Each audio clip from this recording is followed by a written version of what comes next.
Over here. They're all here.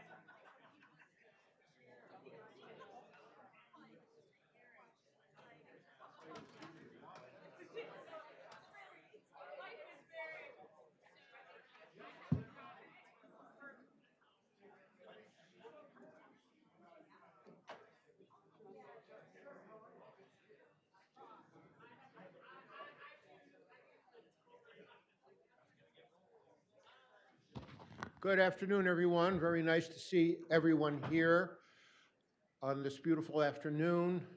I'm Chuck Friedman. I'm the chair of the Learning Health Sciences Department. I will be the, Master of Ceremonies for today's symposium honoring Larry Gruppen. Did everybody get a program? Everybody's got, okay, that's good. So the session today is about this. People's Exhibit A, Professor Gruppen's CV. Rest assured, I am not going to read it, but it contains a lot of interesting information, and I've also done a little bit of research, and I have a question for you, a little guessing game. How many times have Dr. Gruppen's publications been cited in professional journals? Okay, how many people think it's less than 5,000? How many people think it's more than 7,000? Okay. How many people think it's more than 10,000? These are your people, Larry. It is, according to Google Scholar, 11,409. And growing. Interestingly, and this makes it really hard to understand why you're retiring, Larry, because your work was cited 593 times in 2017, but 1,138 times in 2022. So you were on a roll, and I assume it's going to continue, and you're going to continue being cited, and maybe you'll hit 20,000 or something like that. All right, getting a little more geeky for those of you who are into H indices. What is Larry's H index at the moment? Who said 30? Okay, a 30? Karen says 42.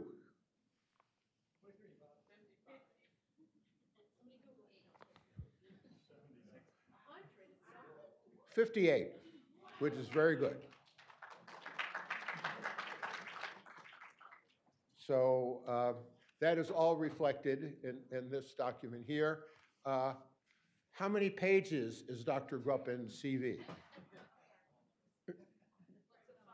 Somebody said 55?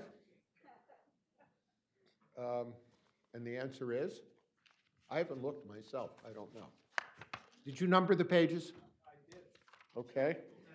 Because I'm not going to sit here and count them. And the answer is 60 pages. Okay.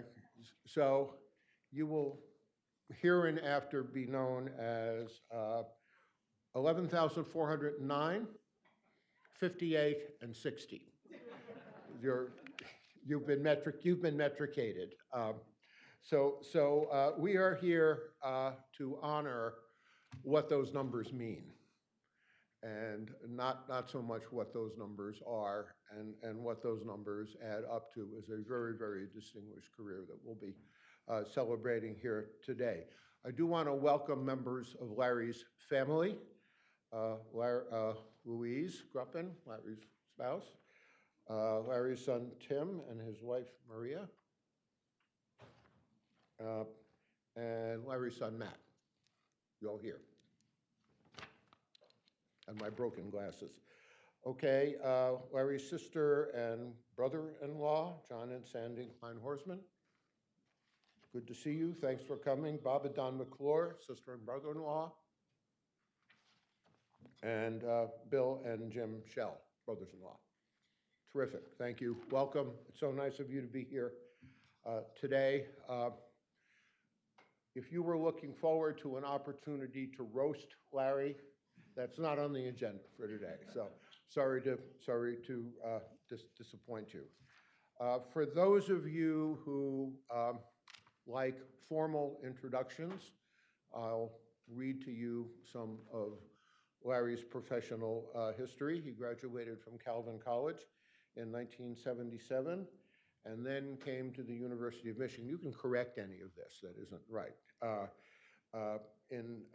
Here in Ann Arbor, receiving an MA in 1980 in psychology and a Ph.D. in 1987 in psychology. I didn't realize that one of your jobs was evaluating the Interflex program? Yeah, and what did you conclude? I'm sorry? What did you conclude about the Interflex program? That it kept changing its goals. Kept changing its goals. Yeah. And for a while, it was a 6-year program focused on more rural, trying to offer opportunities for rural and underserved populations. And then it became a quicker way through medical school, and then it just merged with the regular curriculum. This was a 6-year program, right? Right. Where a student entered as an undergraduate right out of high school, right? And then MD and bachelor's degree. Yeah, I know several people who went through that program. And they're all very successful. So I'm sure that was part of your evaluation. Okay.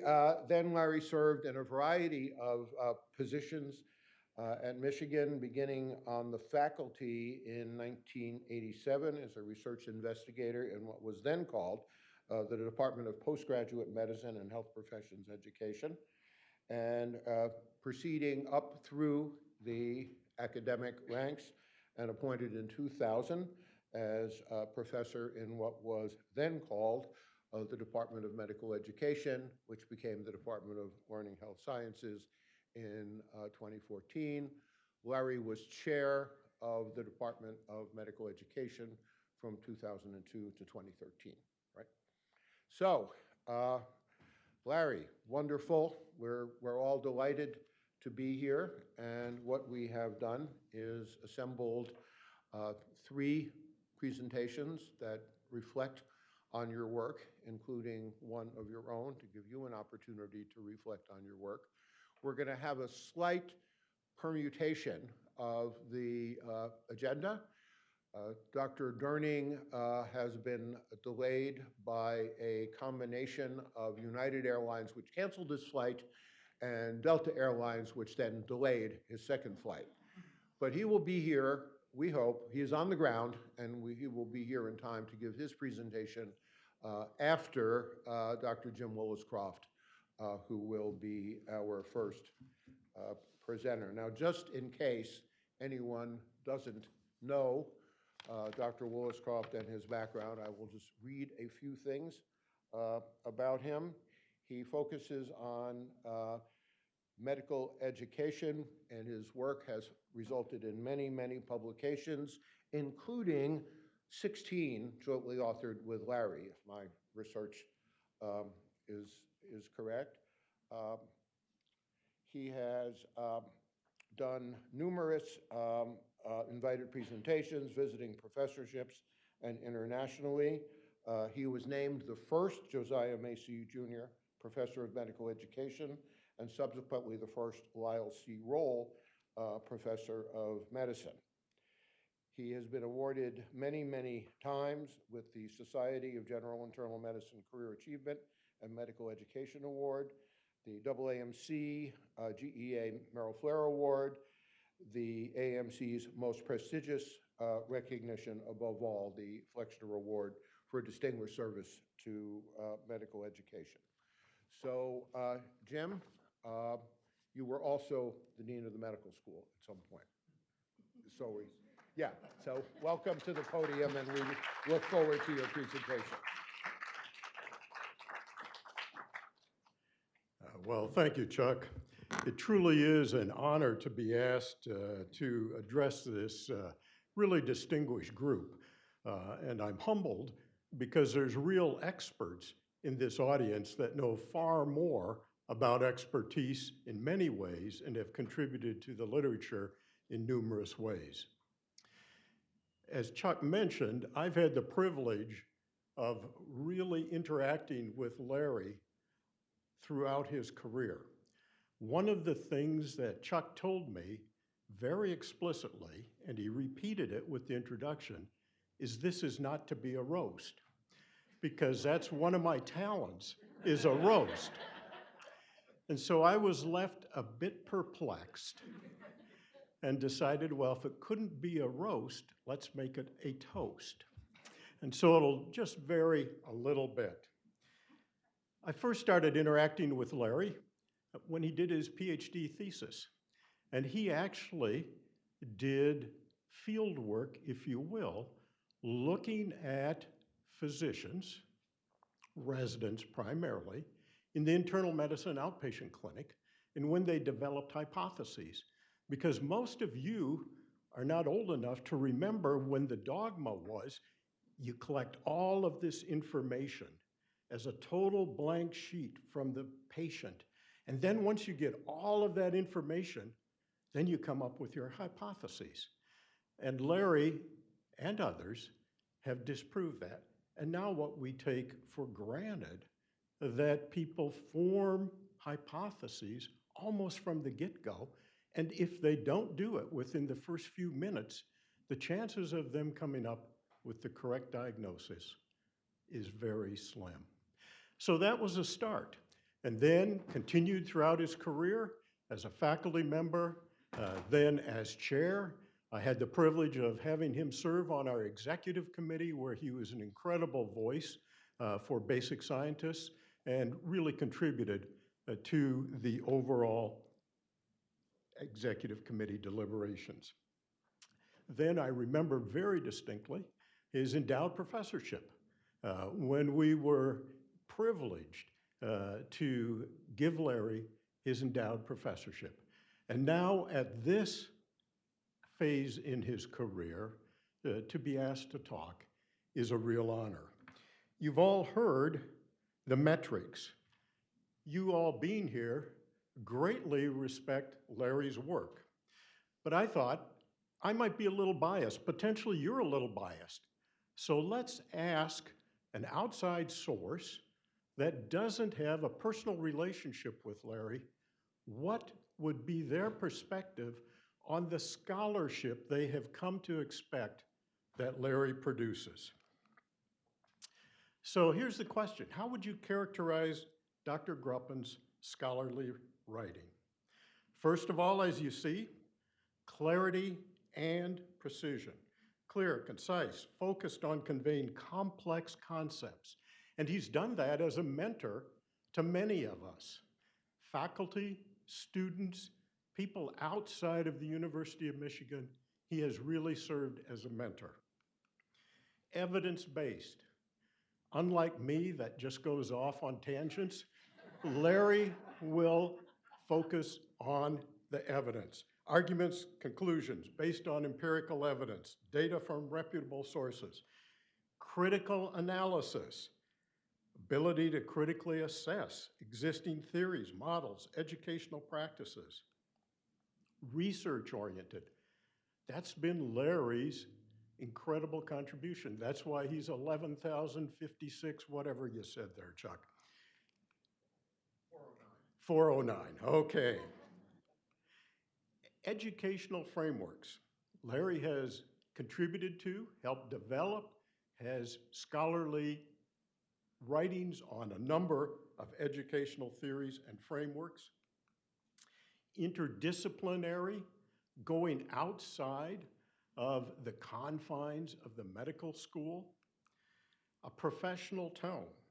It's always a pleasure to read Larry's scholarly work. And so, who is this source of wisdom?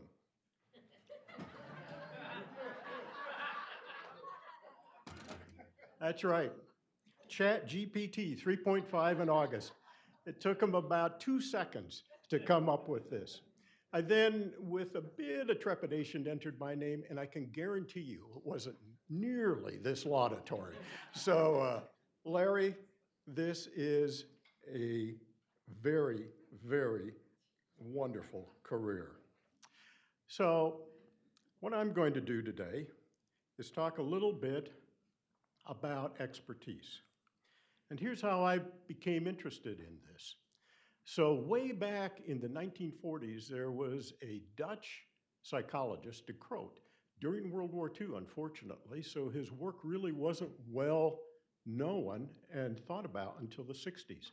And he studied grandmasters in chess. And so what he did was he gave them a chessboard like this.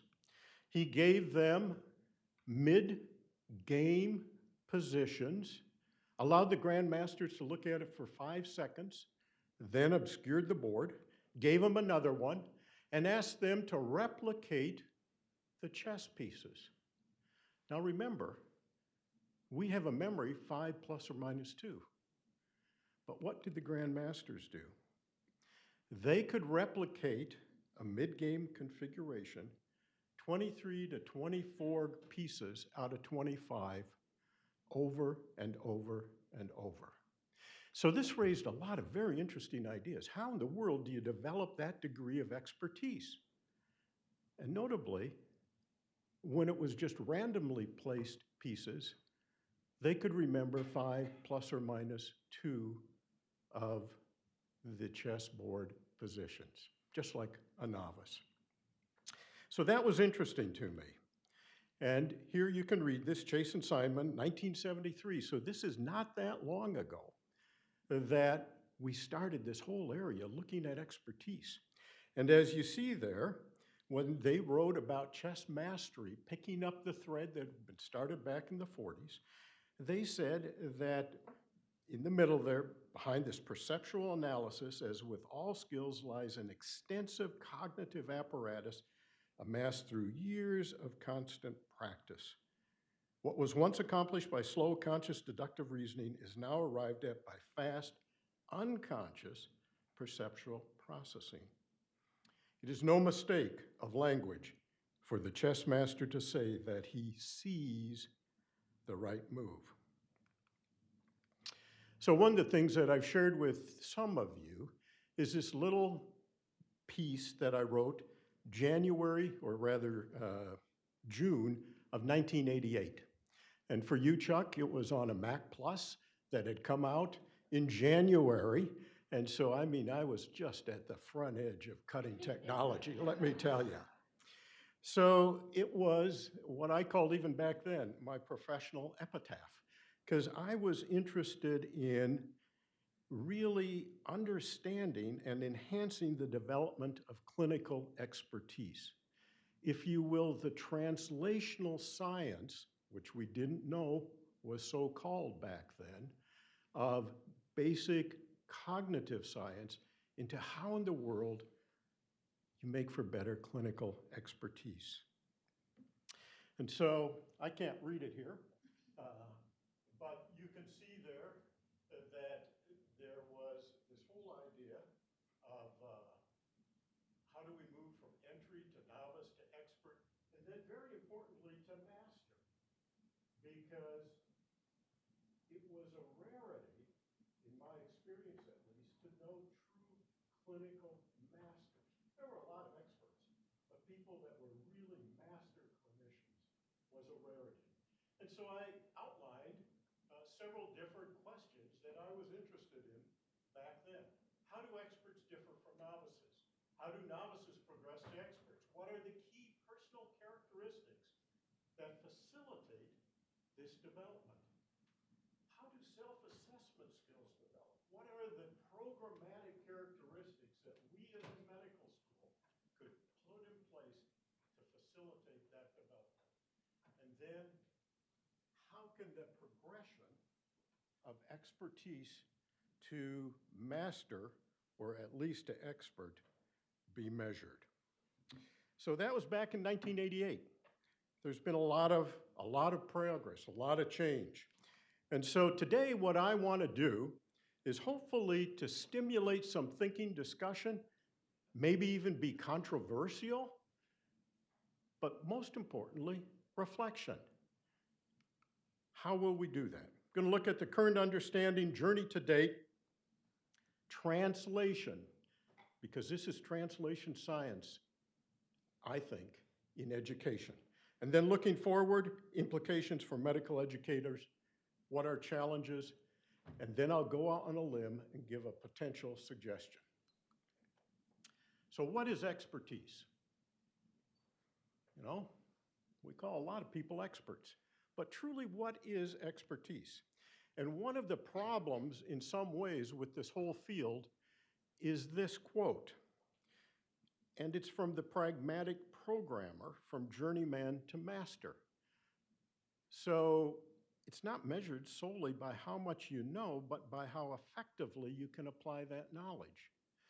But one of the issues, a positive and a negative, is that a lot of expertise research is done in domains outside of medicine, in this case, in computer programming.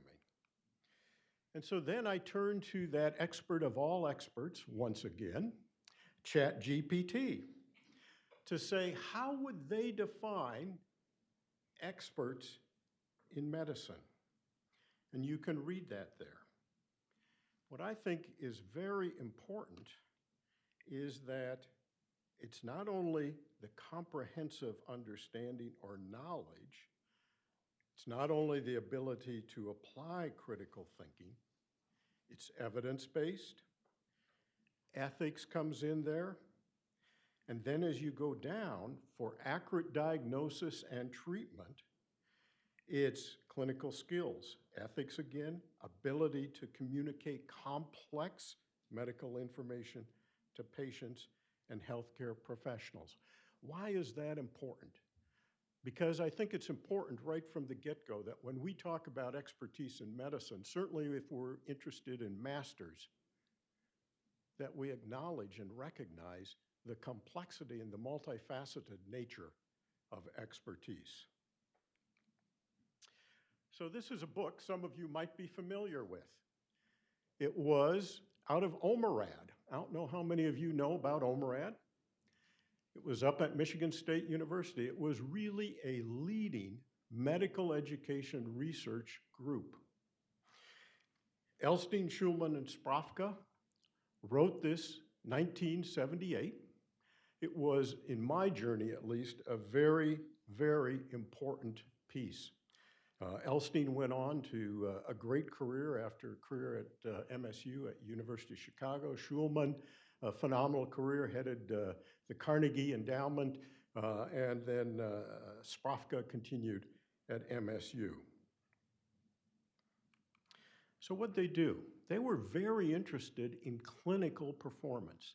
So they put together a very sophisticated simulation center, much better than ours, Jim, in many ways. It was a physician's office, including all of the things that you might see in an office back then. They said that the stimulus would be problems that community internists would see.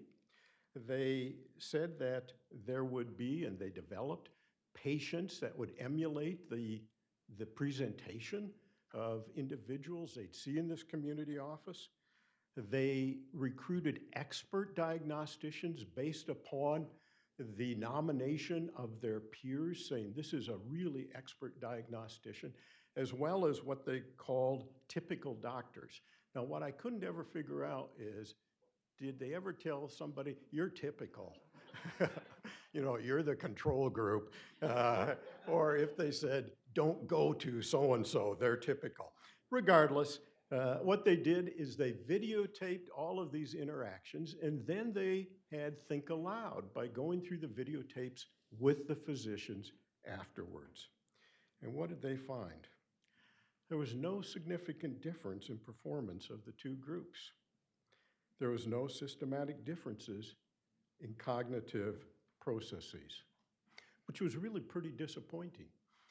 But it was really at the forefront then of a move away from, in many ways, clinical field work, even if it was simulated, to cognitive psychology laboratory type of experiments. And let me just have a few caveats before I go through a little bit about that. Because many of the tasks that they asked experts versus novices to do were not tasks that a doc would usually do in her or his day-to-day business. They were laboratory experiments, recall, card sorting, all sorts of things like that. The experts, and this is potentially a real problem in my mind, were defined by experience, years out in practice, and or board certification. And we know the predictive validity of some of these things is relatively little. The novices were medical students, or in some cases, psychology students. You know, that great pool of undergraduate psychology students that you can always call upon to do anything? That's what they used. And very importantly, and I don't mean to step on anybody's toes here, but as you read this literature, you will find upon that the theory that a particular researcher or researcher group is interested in will use a set of language and labels that, for me, as an outsider and a lumper, I say that's essentially the same thing as what this other group is using, who's arguing very, very passionately that their labels are better. And so you'll have a whole cacophony of labels in this literature that essentially, in my opinion, talk about similar things. So, if you do a search, there's about 129,000 articles that have been published on expert-novice differences in the field of medicine. I decided not to review all of them, and so this will just be my best opportunity or ability to summarize them.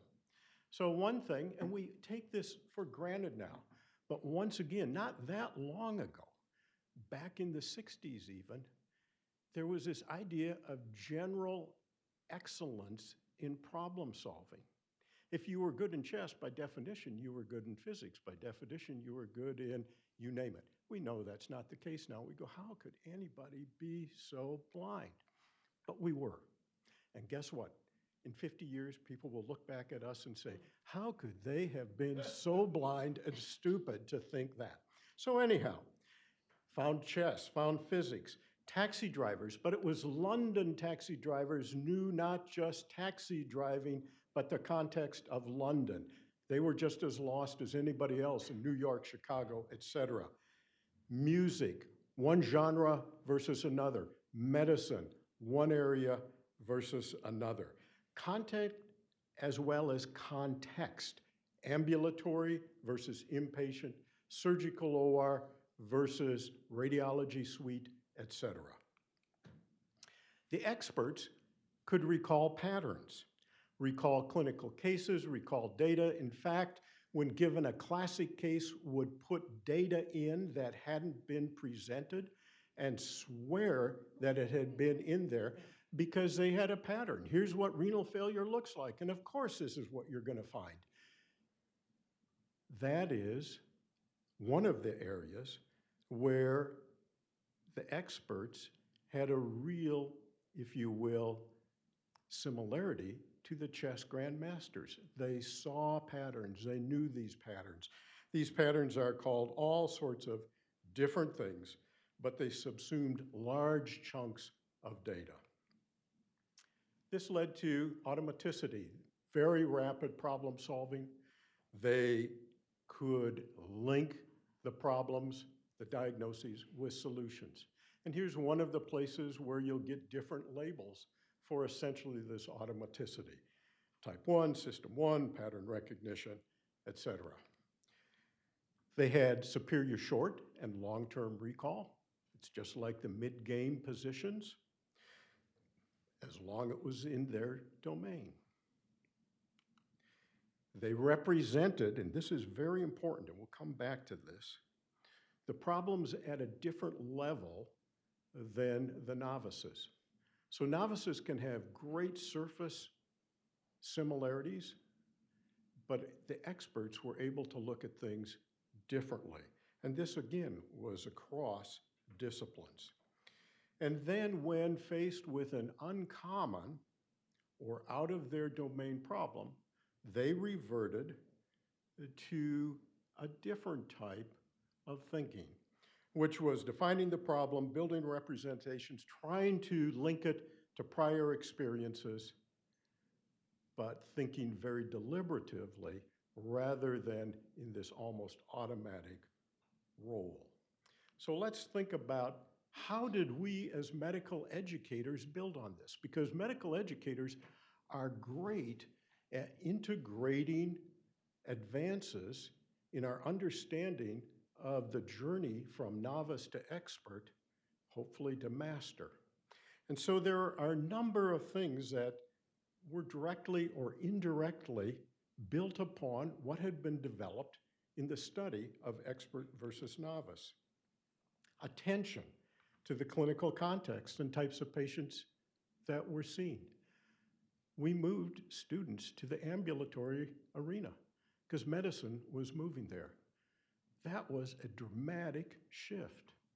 But it was so that the students would be embedded in the context in which a lot of them would be practicing in the future so that they could make this transition from novice to more expert. We thought about what types of patients they saw.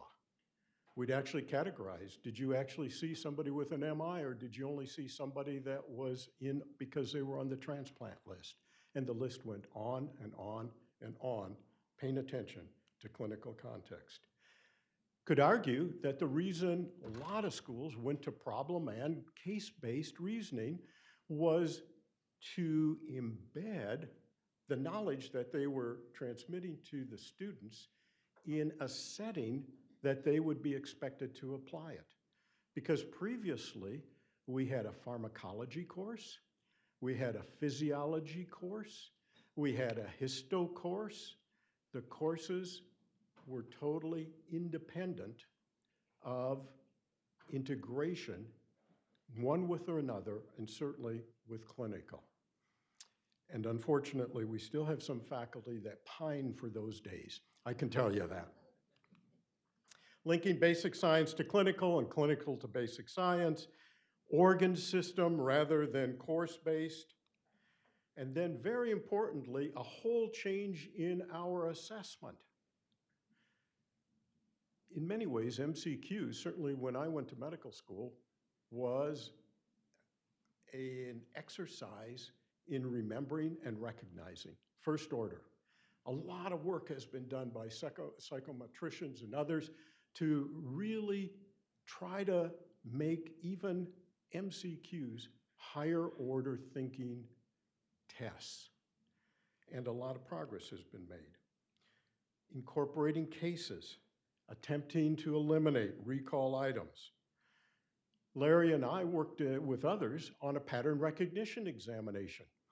And if any of you took the first iteration of the MESP, we even gave you a pattern recognition test that included things like the tuba line from Hail to the Victors, which I don't think anybody recognized. It was a point of content and context recognition. And then, very importantly, is the move that's still ongoing to workplace-based assessment. A lot of effort was devoted to how do we change the clinical assessment forms.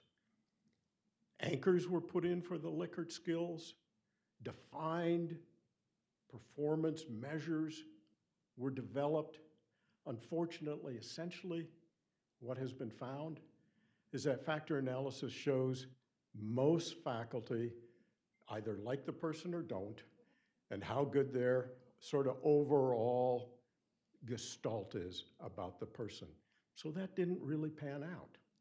And since then, there's been some very important, I think, advances. EPAs, that's an advance for procedures. Things like Simple that Brian George is working on. Efforts to really look at outcomes. Stan has done this with milestones for GME. And so great progress has been made. I would posit that a lot of that was built on discoveries made looking at expertise development. And arguably, where it's going now is competency-based progression. That said, there's still a tremendous amount of work that needs to be done in the area of assessment. But then in 2007, as you see here, an article that many people think is fairly seminal really pointed out that there's sort of two types of expertise. What we'd been really working at and looking at, all of this expert, novice, different stuff, was routine expertise. How do you do with routine problems? And that's where, honestly, a lot of docs essentially end. A lot of people in the healthcare professions end. Do great with routine. But what do you do when faced with something different? What do you do with a challenging problem? And that is this whole idea of adapted or adaptive expertise. And several people in this room have written about that. Lou's written about, Dr. Edgy's written about that in GME, and really how do we go about helping our learners to develop this adaptive expertise? Because as you see in the bottom there, they're characterized by flexible, innovative, creative competencies within the domain, rather than in terms of speed and efficiency and automaticity. I could now go on to say, sort of as a commentary, what are we doing with our clinical learning when we're focused on efficiency and speed? What are we telling our learners there? Are we helping them to develop their adaptive expertise? So this is a very, I think, useful diagram, as you see there. It was published recently. It really looks at what's routine expertise. And here's, what do we talk about? Knowledge, skills, and attitudes. That's what medical education is all about. And that's exactly what you need for routine expertise. And this is critically important. Don't want any doc that is out there in practice, or any nurse or anybody caring for patients, not to be able to do the routine things. So that's necessary. Another term, procedural fluency, quickly and accurately perform routine and common tasks. You couldn't survive in practice unless you had this ability. It's very important, safe, efficient, effective. Foundation focuses on keeping up and building on existing expertise. But we're in a time of great change. What worked in 2010 may not work in 2030. We're going to go into that a little bit. And so maybe we should be worried about, how do we do this? Can we do this for all of our learners? Or is it only a select group that can actually develop adaptive expertise?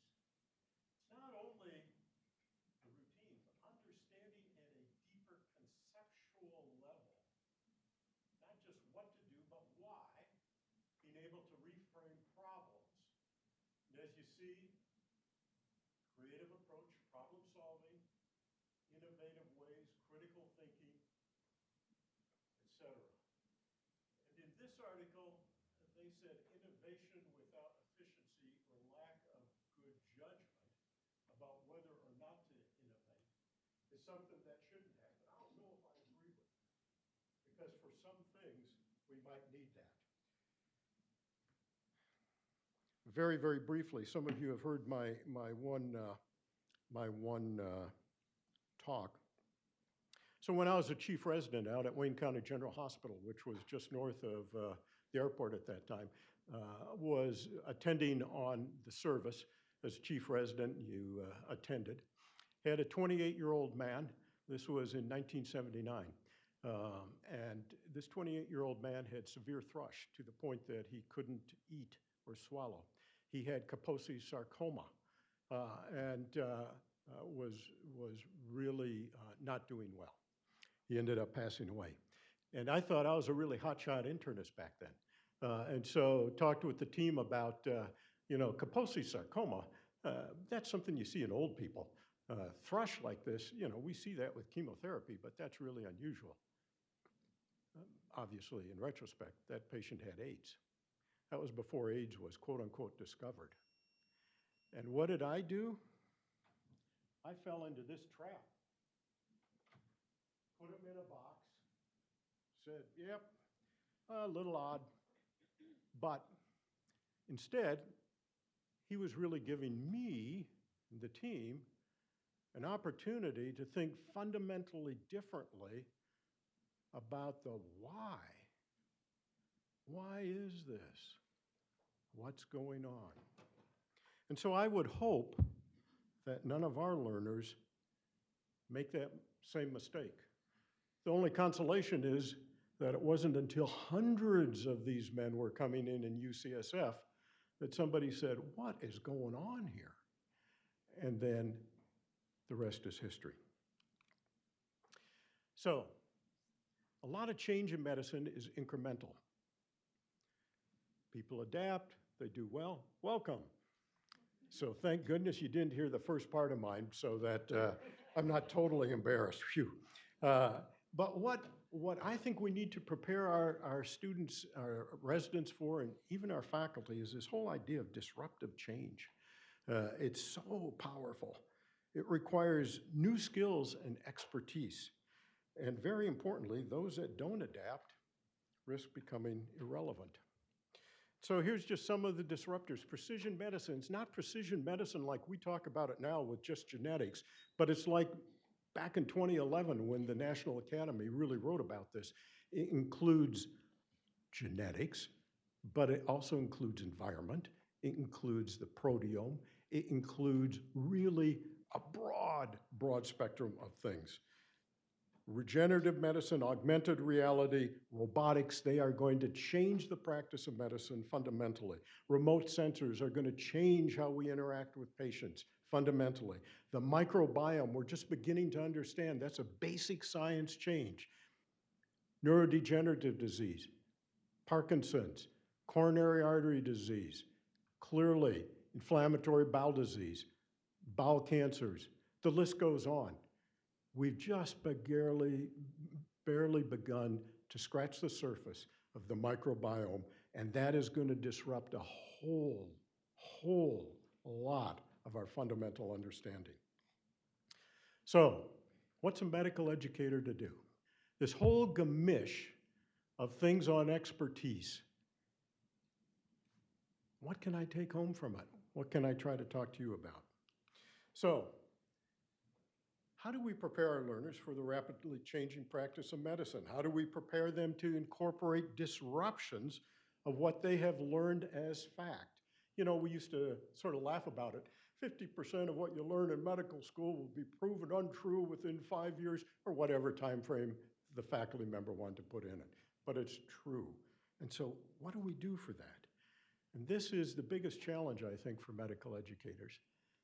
Teach how to learn, not what to learn. Our whole educational system has been what to learn. Regurgitate back on tests what you've learned, not how do you learn. So, there's been recommendations on how to design curricula to support the development of adaptive expertise. Essentially, none of this is empirically based. I'll start out with that, if you will, cautionary tale. For the faculty, not producing experts, but preparing future experts. We really need to change our instruction and assessment that essentially only reward short-term performance. Once the block is over, do they ever have to learn or know about or show they know about neuro in, say, GI, etc.? Ask why questions. Relate signs, symptoms to the mechanisms. So we need to be pushing students to understand the mechanisms underneath the clinical presentation, not just the constellations of signs and systems that look or make for a diagnosis.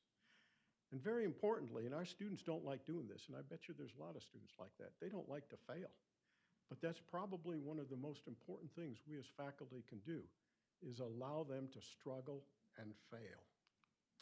But then give direct instruction feedback, and very importantly, ask what if. On rounds, when you're being presented a young man, basic things, what if this was a young woman? What if it was an old man? What if their circumstances were different, etc.? And then assess frequently, informatively. We used to do this, but our students rebelled. They didn't like weekly quizzes, and so we have acquiesced. And now I don't know if we give yearly quizzes. No, it's not quite that bad, but Raj, I'll blame Raj, was kind enough to listen to him and change the quiz frequency. And then instruction and assessment. So, do I have another hour, Chuck? No, okay, 2, okay. So, want to just give you a couple of things that I thought about. Pointillism, I think, is a great example of what we too frequently do in medicine and medical education. So, for a lot of our students, what they hear and what they learn is essentially discrete facts or concepts. The relationships, connections just aren't there. And there seems to be a real disconnect. We hear this all the time. The disconnect, well, that's basic science. This is clinical. Never the twain shall meet. But what if we could help them to learn how it fits in the bigger picture, and very importantly, the whole picture? Will this result in desired adaptive expertise? I don't know, but I think it's a step in the right direction. And will this require a qualitatively new approach to medical education, academic medicine? You all can answer it. I think it will. So let me just look at a challenge here. This is instilling new mental model of health and disease. So if you look at it, you know, in clinical medicine, we've essentially for years looked at the individual in isolation. But we don't exist in isolation. We're part of an ecosystem. And that includes behavior, microbiome, environment, genome. We understand things like a traumatic childhood will lead to coronary artery disease, increased prevalence and incidence decades later. These things have physiologic impact. They can even be intergenerational. We know that the environment can cause changes, epigenetic changes, that are passed on to children. And so we need to instill in our students an understanding that the individual isn't some isolated organism. He or she is part of an ecosystem that makes a huge difference as to their health and proclivity for developing disease. So one of the models that I think important to think about with our students is this. You can start up here with signs, symptoms, whatever it is, but then ask them, what's the mechanistic pathway that is leading to that sign or symptom? What are, if you will, starting at a different level, the environment they're in, whether it's the emotional environment, the physical environment, all of those things, the social determinants of health, if you will. Where did they grow up? That changes the risk factors. It's just important to know the zip code somebody lives in or grew up in as it is to know if they smoke or not, because it changes their similarly. And now we are just, I mean, the basic science is incredible. How it is really opening up the onion, if you will, to see at a cellular level, subcellular level, how these things have an impact that then result in changes in these generic pathways leading to signs and symptoms. So, one of the things that I thought might be important for us as faculty to help students do is to develop a relational blueprint. This is one that my 11-year-old, at that time 10-year-old grandson showed me for a computer game. And I thought it makes great sense for medicine as well. So you see the interactions, you see how everything relates one to the other. But how could we do that in medicine? So here's an example. So I asked, once again, ChatGPT for the differential diagnosis of a person with cough, mild shortness of breath, painful raised red areas on their shins. And I did this because there was recently the article out of MGH as to the efficacy of 4.0 on making diagnoses. And so what you see here is, unfortunately, it's the same thing that we had in expert diagnostic programs from 20, 30 years ago, that the order in which you put in the symptoms changes the order of the differential as it comes out. So could we start that with students? Give them a basic case and tell them to use AI to come up with the definition. Would it be instructive to them to see that there's a different list and priority of diagnoses that comes up? Because they are being told that this is the gold standard for diagnosis. It's good, but it may not be perfect. So could that be a start? And then, potentially, what we could do is, as an assignment, have them struggle with coming up with a relational schema. So if you wanted to start here, you could say, okay, what organ systems might be involved? And it goes way beyond this. Okay, let's say if you're focusing on the lung, what's in the lung? So you can start going down, alveoli, interstitial, okay, well, what may be impacting on the alveoli? And so then you go through the different classical pathophysiologic changes, the classic actors as to what's causing it. But then very importantly, you can go here, inflammation, and you can go all the way down, and you keep going down. And then, maybe you point out to them, oh, by the way, this seems also to be acting in cancer. Oh, in coronary artery disease.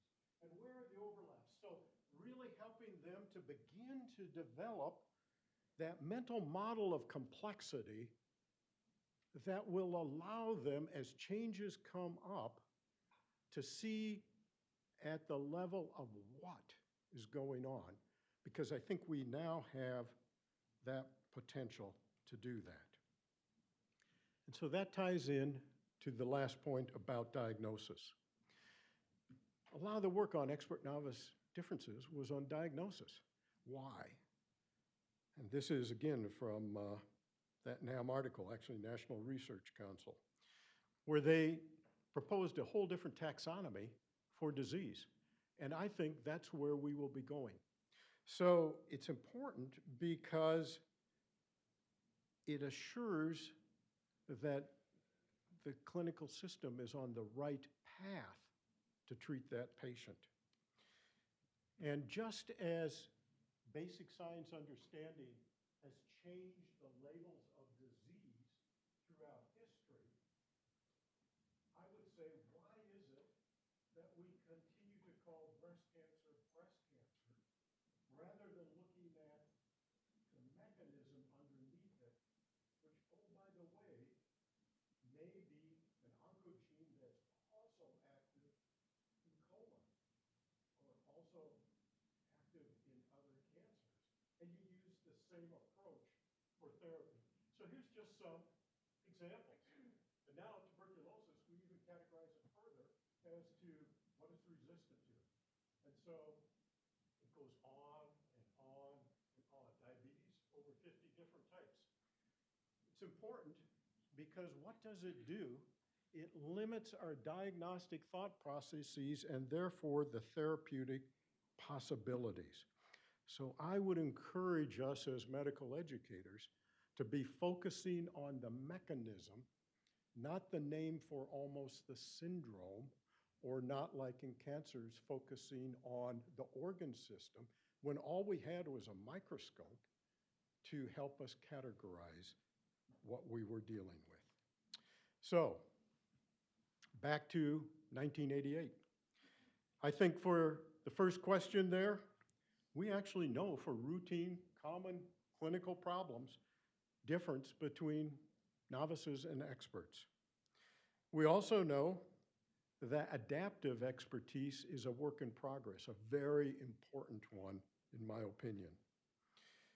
For the third one, about personal characteristics, we know some general things about motivation, inquisitiveness, but we really don't know the specifics.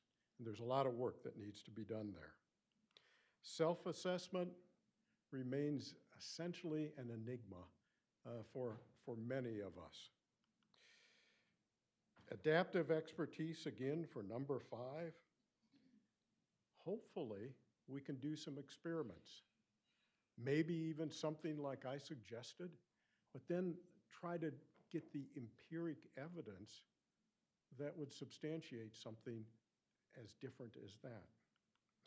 And then, once again, for assessment, there's been tremendous progress made in the area of knowledge, in workplace assessment, things like communication, ethics, professionalism.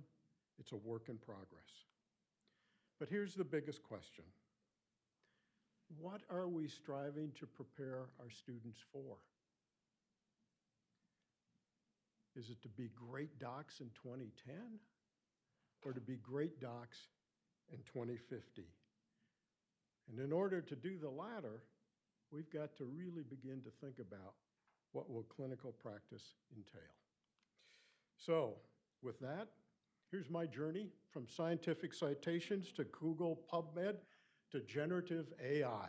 And who knows what the next chapters will be. That's for you all to figure out. Any questions?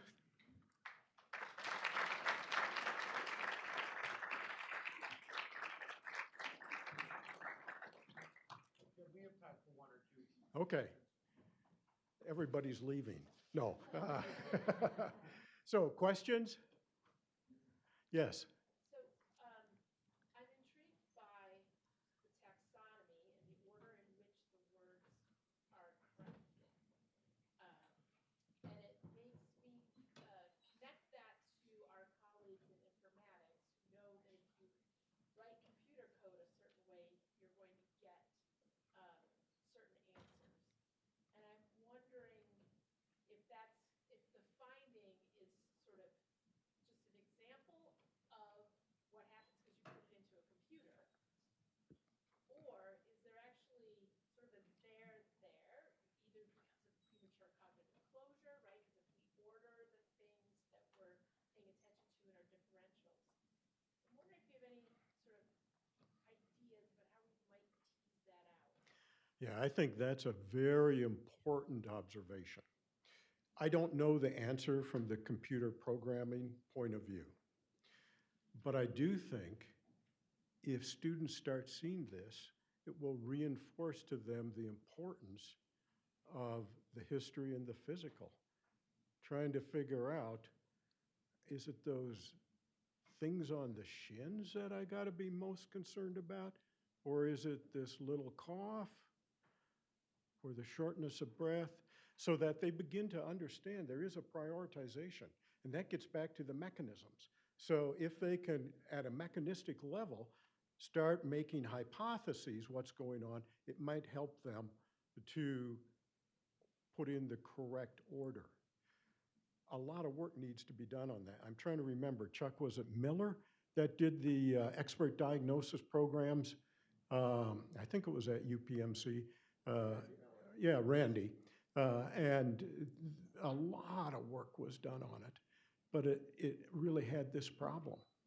And obviously wasn't as hoped for. So how do you like that for equivocation?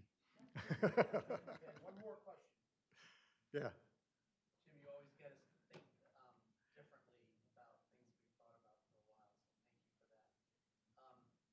As you start to think about a different taxonomy, but still rooted in diagnosis, wondering if you could expand a little bit about where you think social determinants of health and our growing understanding of the etiologies, not from within our system, but outside of our system, on where we live, level of education. How should that be introduced in an evolving taxonomy of the fundamentals of diagnosis? Yeah, I think that goes back to that model I showed, you know, the human. Um, those factors can influence at the cellular, subcellular level, which in turn influence the sort of generic mechanisms of inflammation, senescence, repair, et cetera. And so I look at them as factors that if we as a nation, social determinants of health this is, if we as a nation are interested in health, we get the team that's needed, and it's not docs. We don't have the expertise to address housing insecurity, food insecurity, safety, all of the social determinants of health. We need to have our governmental officials, our business, our civil engineers, all of them understand that they have a major role in health. Once disease comes into the picture, then it's care. Healthcare systems are misnomers. We're care systems. We need to partner with the groups that have the expertise that can help with the health system. But as docs, nurses, et cetera, we need to understand those social determinants are very fundamental risk factors. They're not just niceties. They cause physiologic changes. So that's the connection that our students need to understand so that they can advocate and they can say, you know, how come you're zoning that way? And we can go into all sorts of things where there's excess mortality from COVID. A lot of it was in places that didn't have, that had bad social determinants of health, put it that way. All right, thank you.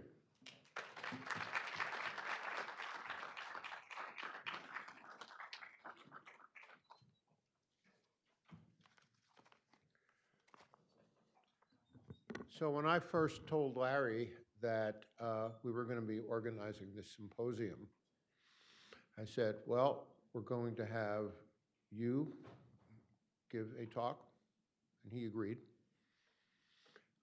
We're going to ask Dr. Williscroft to give a talk, and he agreed. And then we said, Larry, you can invite one person from anywhere in the world to be the third speaker. And Larry thought about it for about 5 milliseconds and said, I'd like to ask Steve Durning to be the speaker. So we're very pleased, we're extremely pleased that Delta Airlines, albeit late, delivered Dr. Durning to us today, and we're so glad you're here. I'll read just a little bit of biography so people know who you are. He's Professor of Medicine Pathology and Health Professions Education at the Uniformed Services University, founding director of the Center for Health Professions Education. Received his MD degree from the University of Pittsburgh, his Ph.D. in Health Professions Education from Maastricht University. He has over 30 years of experience leading educational programs, both in uniform and as a civilian, and he has published more than 450 peer-reviewed manuscripts and has been cited over 14,000 times. So Larry, you have 2,500 and some odd to go to catch up with Steve. He's written 5 books, and all of this leads us to be very, very interested, Dr. Durning, in hearing what you have to say. Thanks for joining us today.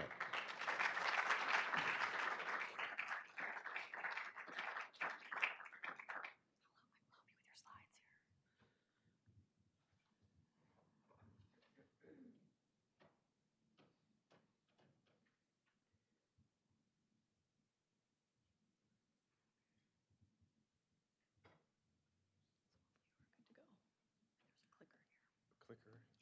Great. It's really wonderful to be here, and thank you for that very warm introduction. I wasn't sure I was going to make it. It really got a little close between United and Delta and maintenance of airplanes, but nonetheless, it's great to be here to celebrate you, Larry, and your illustrious career. I know I speak for many in just thanking you for your mentoring, your collegiality, your humor, your wisdom, and all the lives that you've influenced throughout your career. And we'll be speaking about some of them today. I have a couple of disclosures. I do serve as a consultant for the American Board of Internal Medicine. I am a federal employee, which means that what I say is my thoughts and not your government's. And I also need to state that I am a 3rd-generation Penn State alum. That is something to cite. So I am not going to be rooting for Michigan on Saturdays unless you're playing Ohio State.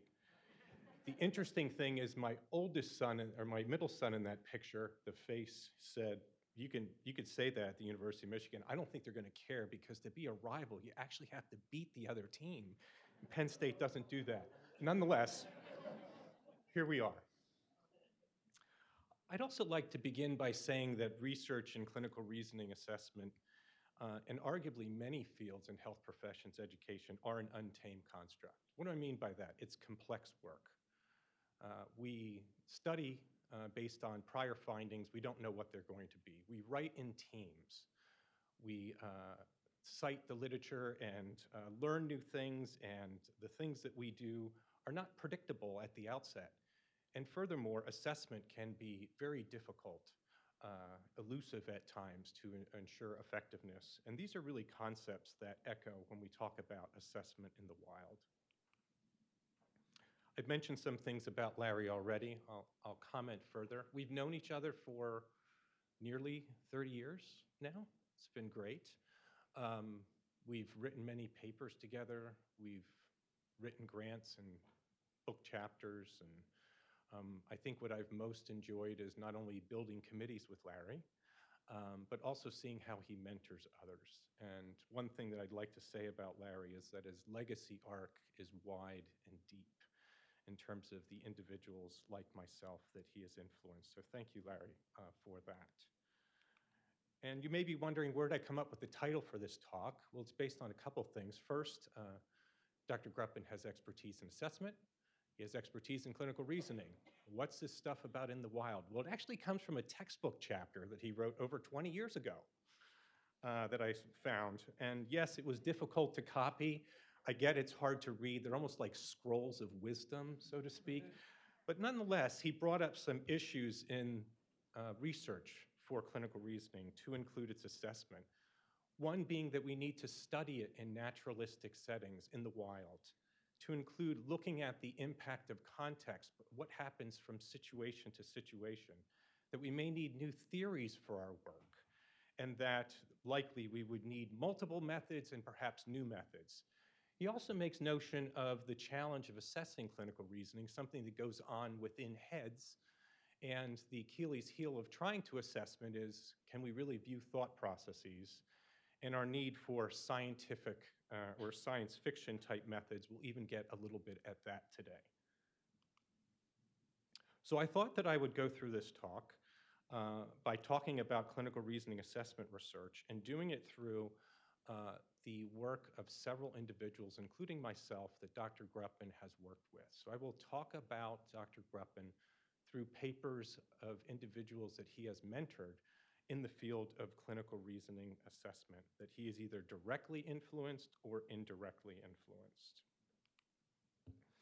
I'll also comment that clinical reasoning research and assessment has been very good to me, though I often wonder what teachers and learners would say in the wild, on the clinics, on the wards, in the operating room, and further, and perhaps sadly, what patients and society would say about this.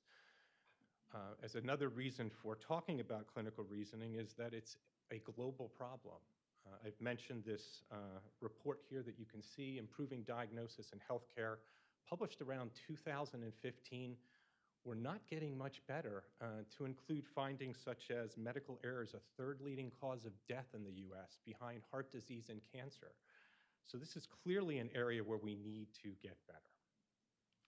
All right, so where are we going to go? So I'm going to talk about some clinical reasoning assessment challenges in the wild that are contemporary, and some work that's being done by the investigators that I have mentioned to help address some of these challenges, arguing that some of this work is still early on, but nonetheless, we're paving a path ahead. So what are the challenges?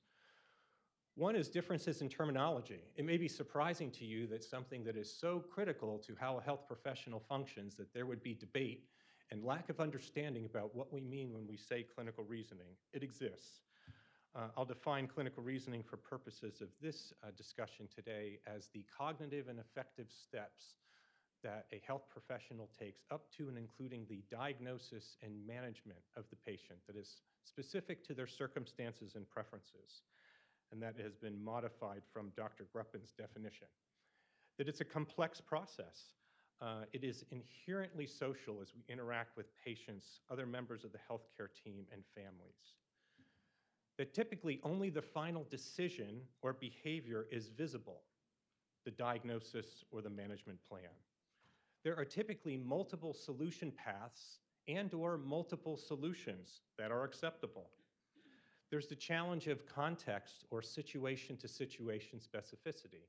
This differs from content or case specificity that I imagine many or most of you are familiar with. This is the phenomena that I may be very adept at taking care of a condition such as heart failure, and I may struggle with a condition that's even related to that, such as coronary artery disease or arrhythmia. So knowledge is very closely tied to clinical reasoning and its performance. It is content or case specific. Context specificity is a relatively new phenomena. It's the vexing phenomena when you hold the content the same. So two patients with the same presenting symptoms and findings who have the same diagnostic label, and yet the physician comes to two different decisions. What's going on with that? We'll talk a little bit about that too.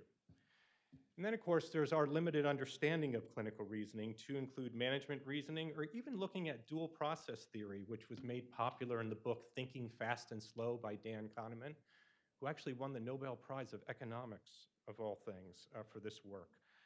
And recognizing that fast thinking, non-analytic reasoning in clinical reasoning terms, which is a hallmark of expertise, is not only fast, it's often subconscious, and it's low effort, which makes it difficult for us to assess. And it's the result of lots and lots of experience and knowledge that is interdigitated, tied together, what we call knowledge organization, how it's put together in such a way so you can rapidly, effectively recall and use it in practice. And pattern recognition is a common way that we will use knowledge organization.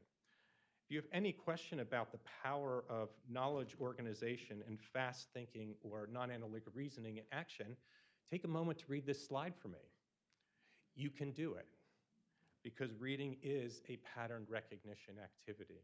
This is actually what we want our learners to be able to do, to separate the signal from the noise to effectively care for the patients that we have the honor of seeing and caring for. So let's talk about our challenges. First, differences in terminology. A fairly recent scoping review, a definitional review, actually looked at mapping the clinical reasoning literature from a definitional state and entailed over 14,000 different articles in the health professions. This was not something for the lighthearted. What were some of the take-home messages? Well, unfortunately, there are a lot of different terms that people use to, when they say clinical reasoning, what they may mean. Over 100 were cited in this work. And unfortunately, when the term clinical reasoning was used, it often wasn't defined at all. It was an implicit definition. So a group of investigators, to include Dr. Gruppen, tried to come up with a consensus on what all of these different terms and what the definitions may be, and came up with 6 that are shown here.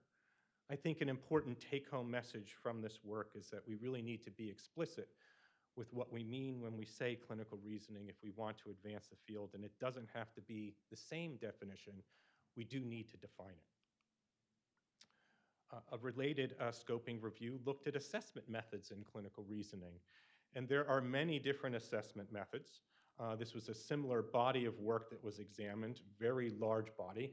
What was important from this work in terms of take-home messages? In terms of what assessment method you might want to consider, what aspect of clinical reasoning are you trying to assess? Is it data gathering? Is it the differential diagnosis? Is it the leading diagnosis? Is it the management plan? And where are you conducting the assessment? Is it in the classroom or is it in the wild? And I'll mention several of these assessment methods today as they relate to what we're talking about with these challenges. Next challenge, it is a complex social process.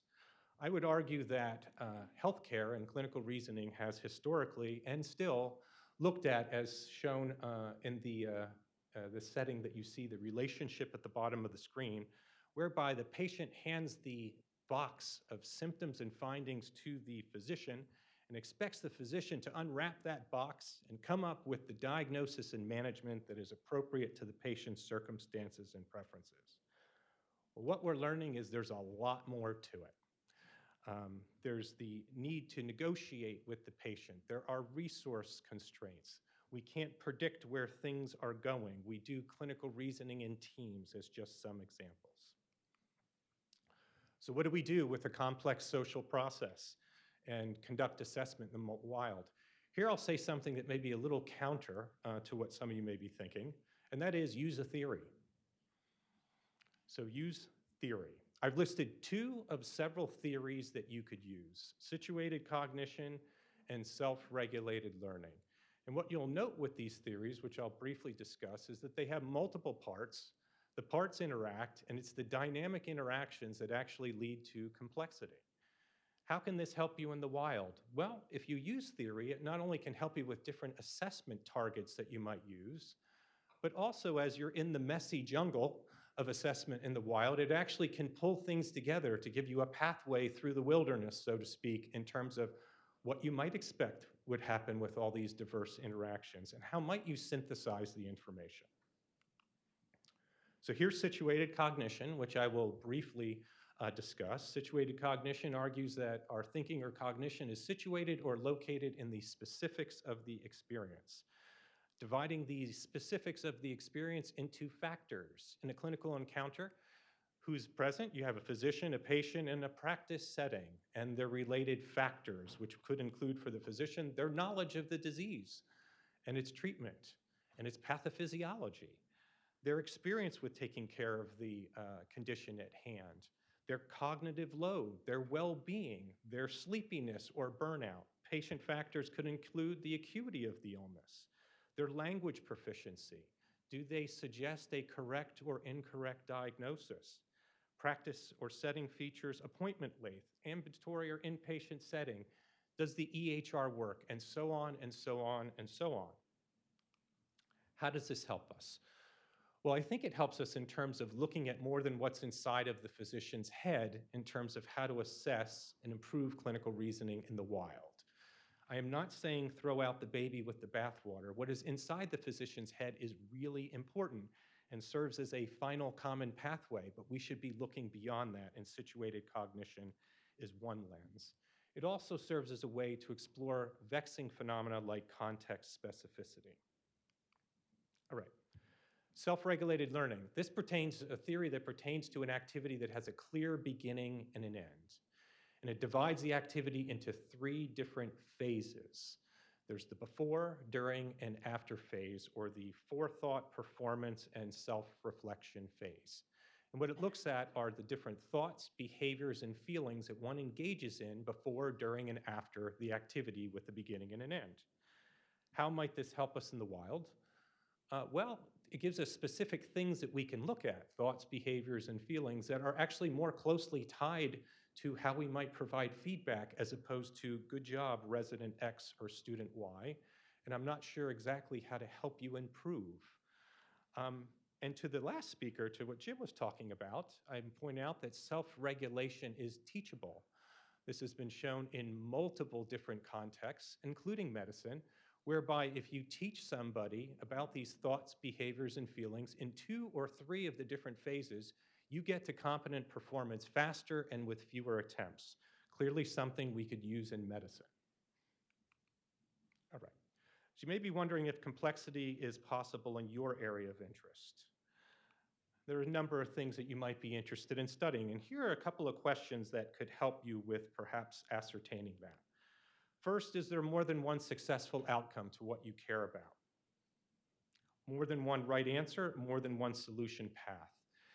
Is there human interaction, which raises the concept of emergence? We don't know how a conversation will end when it begins. Can and do multiple parts interact, and is there sensitive dependence on the initial conditions? Meaning that if you make small changes to the initial conditions, you can have very large changes in the outcome. Does it have a know it when I see it, or it depends phenomena to it that may seem random or even magical to the non-expert performer? And can the outcome equal more than the sum of the parts? If your answer is yes to one or more of these questions, you're probably dealing with complexity, at least at times. All right. The next challenge, only the final decision is visible. So we're getting at science fiction here. And yes, we'll probe a little bit into analytic and non-analytic reasoning. So biologic assessment is something that is gaining in popularity, and I provide here an example of one of many neuroimaging methods, functional MRI. Functional MRI capitalizes on differences in regional blood flow in the brain, and thus gives us a proxy of thought, the Achilles heel. It does so by looking at the differences magnetically between oxygenated and deoxygenated hemoglobin. And importantly, other fields that have used fMRI have found that the different areas of the brain that are activated often have an attenuation or a more focused signal, the better at something that you get, that is consistent with non-analytic reasoning. You prune the neuronal network. It becomes lower effort. You're able to engage in it while doing other things. And in a series of studies that involved multiple choice questions in an fMRI scanner, there were at least 2 important findings. First, when you give health professionals high-stakes multiple choice questions in an fMRI scanner, you actually get a detectable brain signal. Second, and importantly, the pattern of activation actually models what you'd expect to see from a neuroanatomic and theoretic basis. What's shown here is a difference between correct and incorrect answers, and when you answer items correctly, there's a more focused signal in the medial prefrontal cortex, which is essential for executive functions, versus when you answer them incorrectly. Significant, statistically large functional effect, big effect size. A related study looking at fMRI and sleep deprivation. What happens with health professionals answering multiple choice questions when they're tired? Well, again, activation of the medial prefrontal cortex and now the anterior cingulate cortex, which is important in error checking, and a more diffuse signal, the more tired you are.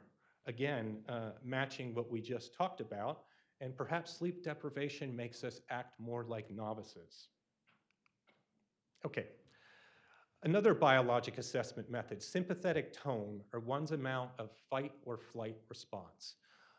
This has been gaining some popularity, but perhaps was most traditionally done in professional gamblers, of all things, where they looked at sympathetic activation while giving professional gamblers cards that were loaded or you can't win with. And the recurrent finding of their sympathetic tone or flight response goes up before they're able to articulate, I think this deck of cards is loaded and I'm not going to win. A question may be, does this happen in clinical reasoning as well? And could it serve as a way to help us better calibrate our performance, as well as giving us additional assessment targets? Well, lo and behold, early work suggests that it does, as in studies with Holter monitors and looking at cognitive load or one's mental effort and clinical performance. Actually, the sympathetic tone or the markers of sympathetic activation were the most sensitive or the most highly correlated with performance above and beyond the physician's mental effort. You may be wondering, well, Steve, all this sci-fi stuff sounds kind of interesting, but is it likely to happen in the wild in the near future? And while things like ChatGPT and AI and large knowledge networks make it more possible, I still think some of this stuff is a bit off in the future. But I will say there's an opportunity here that we can capitalize on, and that is the opportunity to obtain biologic validity evidence for tools that we do use in the wild to help us select and improve the assessment methods we choose. For example, with the Think Aloud protocol, we've been able to gather evidence therein that it is an effective assessment measure in the wild. Going to our next assessment challenge, there are typically multiple solution paths and multiple solutions. Here, I'll talk briefly about concept maps and self-regulated learning again, but this relates to what was just presented, concept maps, which are a way to illustrate what we know about a concept and all the other ideas that relate to that concept, and graphically illustrate this with using linking or connecting words. And the sky's the limit in terms of what you can use. You can think of concept maps as a way of demonstrating not only what one knows, but how it is organized. And multiple solution paths and multiple solutions become evident when we start looking at concept maps.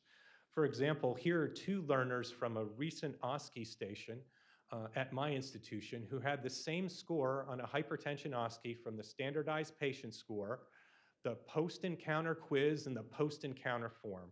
I think it's readily evident that these two learners are different.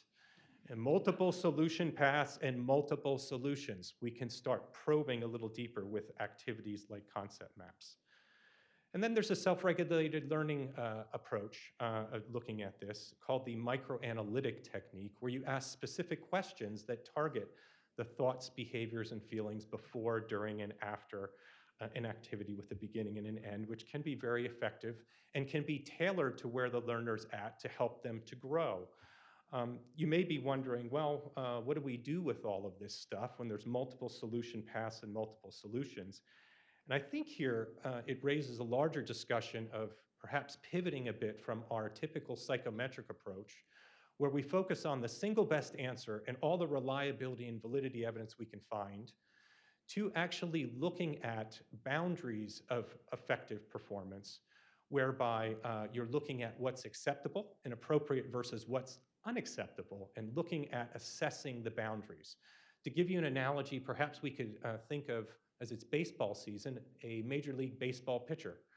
And if I'm a Major League Baseball pitching coach, I would like my pitcher to be able to throw the pitch in a certain part of the strike zone repetitively. But when you get right down to it, what really matters is consistently throwing strikes. We want our learners and our faculty to consistently throw strikes. There's multiple solution paths, multiple solutions that are appropriate for a patient's circumstances and preferences. Coming back to context specificity, just briefly mentioning, shown in bold, a number of different factors that have been shown to impact context specificity from empirical work that could serve as potential assessment targets in the wild. There are also additional challenges with our limited understanding of clinical reasoning. I know Dr. Gruppen has looked into the role of uncertainty and emotion, and certainly we should stop thinking of ourselves as purely computers. We care for those that we treat, and our emotions are a part of our clinical reasoning. But I'll explore a little further into management reasoning. And I must admit that I dread the example that I came up here, given what happened to me this morning. But these slides were done well before I came to the University of Michigan. So the way to think about this, Diagnostic reasoning, as was just mentioned by Jim in the last talk, it's coming up with a label, which one could argue might be quite artificial at times, but it's a categorization task, it's a classification task based upon data that you've collected previously or in real time. It's much like identifying the airplane that you're going to get into when you go to the airport. Management reasoning, much different. It's like the flight path. This is something that you do prospectively, that you negotiate with the patient, that you have to keep a close eye on because you don't know where things are going, like the maintenance of the plane has problems or there's turbulence. Hopefully you make it to the destination. But nonetheless, management reasoning being a different concept than diagnostic reasoning, looking at the process of making decisions, including choices about treatment, follow-up visits, further testing, allocation of limited resources. There's a lot to it, and it really hasn't been explored significantly.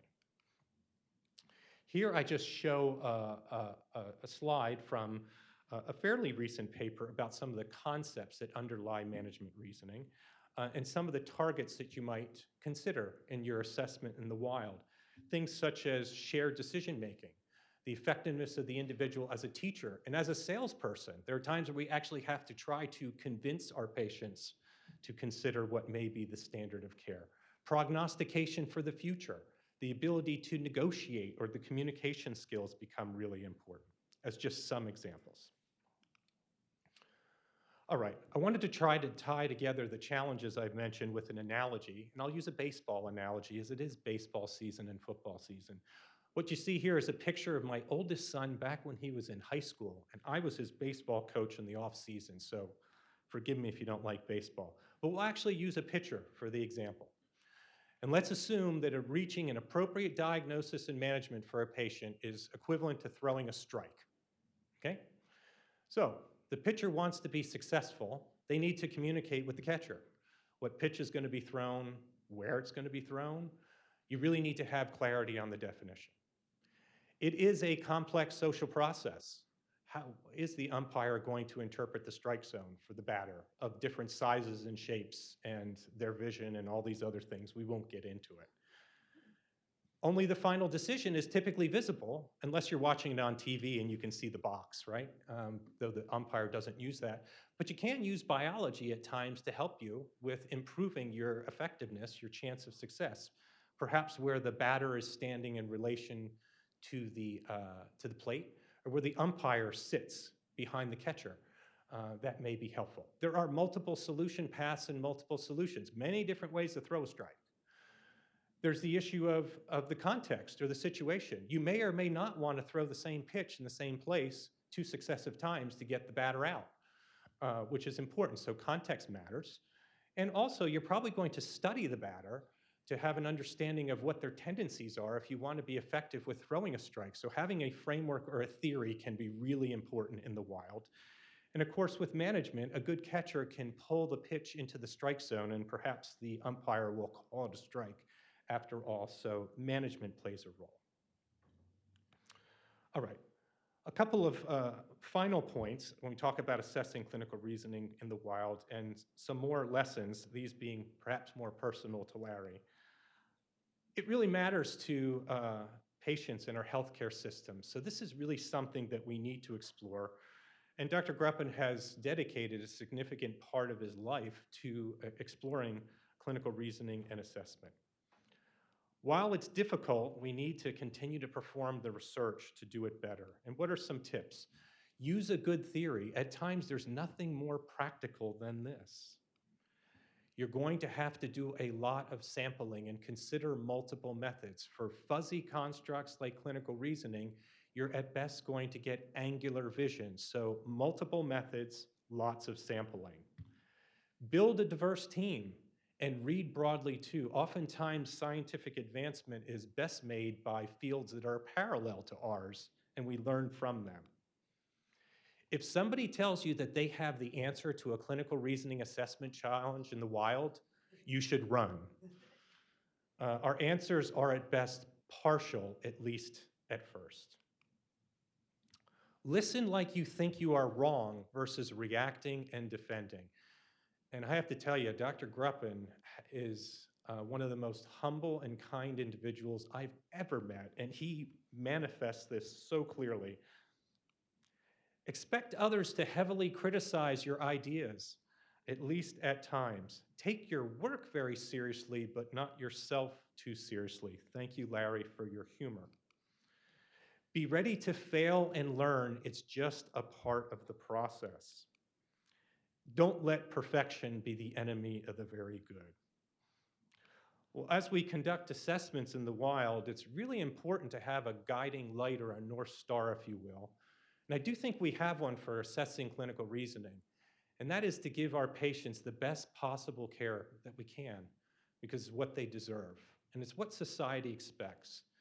And as we talk about this, I think it's really important that nobody, and I mean nobody, gets a free pass at evidence. We really need to do the research to do this better. And we're going to need to work together. And I'm so thankful for scholars like Dr. Gruppen, who has not only spent time investing in the research in this area, but also building a long legacy arc with individuals that'll go beyond him to continue to conduct this important work so that we can give the patients what they deserve. And with that, I will close. Thank you. Any questions? I'd love to take some questions. Hope you have some.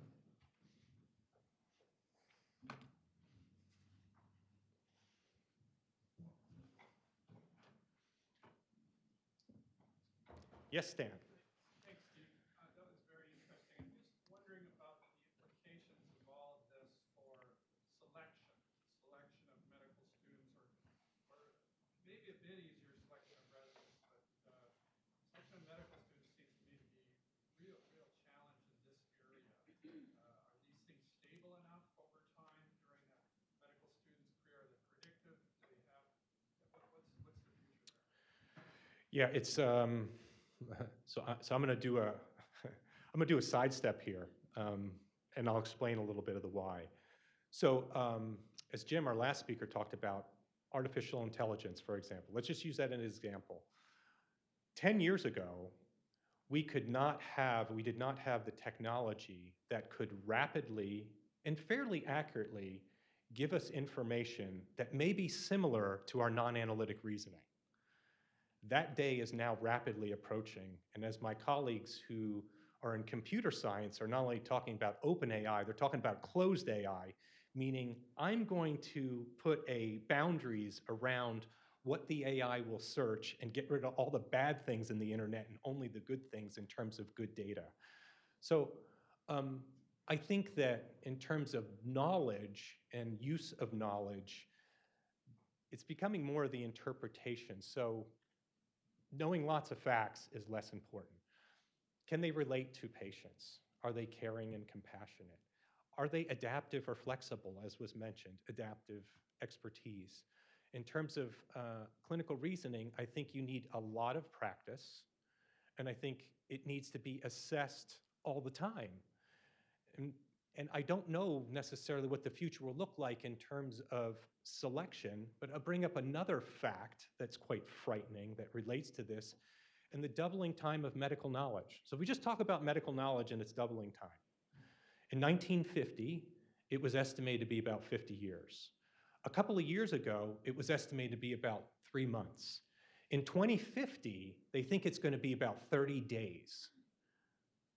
So when you think about selecting medical students and residents and how it relates to clinical reasoning, I'm sorry, Stan, to step a little aside, but I think we should be looking more broadly, and we should be looking more at how individuals function and learn, and looking at their narrative performance and looking at the skills that they bring and how that fits with the medical school and their dedication to lifelong learning.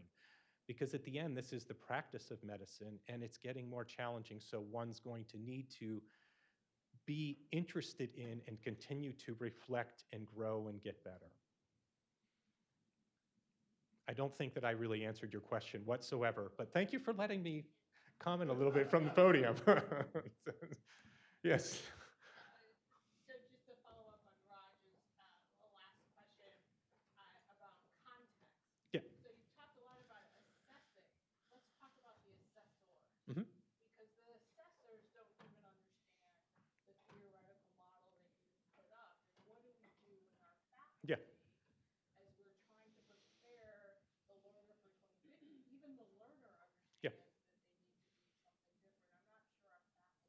Yeah, well, thank you for that question. It's a really great one. And I think one of the things that we're seeing, which I personally find exciting, is the professionalization of education in the health professions, meaning that it's great that you're a health professional and you can do great things, but if you're going to be involved in the career development and mentoring of others, it's actually a good idea to get additional education, additional faculty development. So this becomes a faculty development issue.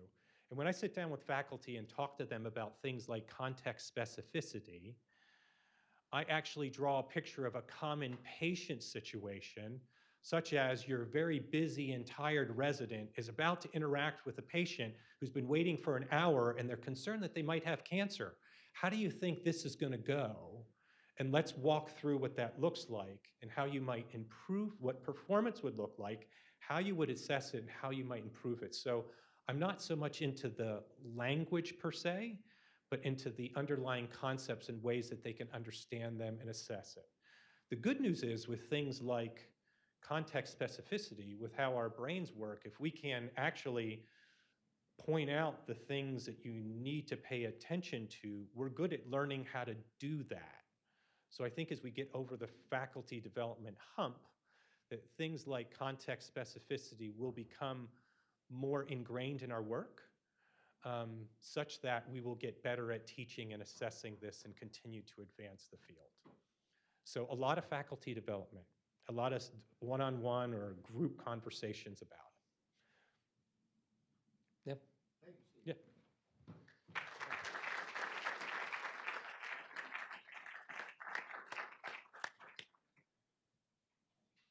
You ready?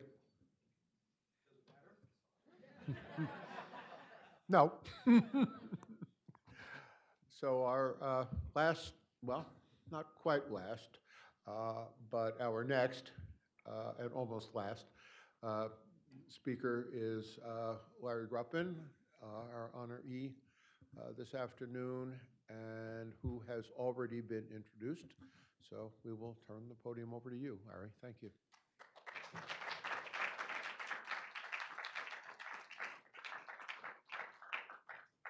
first of all, I want to say thank you. Thank you for so many things, for so many ways, for so many people. Oh, They're coming. it's just disconcerting when people are all looking somewhere else. Sorry. I want to thank Chuck for the idea of sponsoring this event. I really appreciate that. Wonderful experience. I want to thank all of my colleagues here, from those who watched me go in from graduate school to the most recent ones. Wonderful faculty with whom I work, and all of you students. The marvelous caliber of students that we have here at the University of Michigan just makes for endless opportunities for discovery and advancement and just fun. I really want to thank my family for being here. That this is great to see your support, and maybe you're finally getting an idea of 45 years what I've actually been doing. That was the whole purpose of this, Larry. Okay. We could have done it faster. I would like to talk with you about, and listening to Jim and to Steve made me realize that the big part of what I'm talking about reflects some of their issues, in the sense that in doing research and doing scholarship, you have to make a lot of choices. And these choices, among other things, are about what's important and what's not important. Because you want to spend time on the important things. You want to measure the important things. You want to make sure that the important things are addressed and taken care of. The unimportant things are things you can ignore. And all of our research is that trade-off between the important things and the things we can ignore, because we cannot account for everything.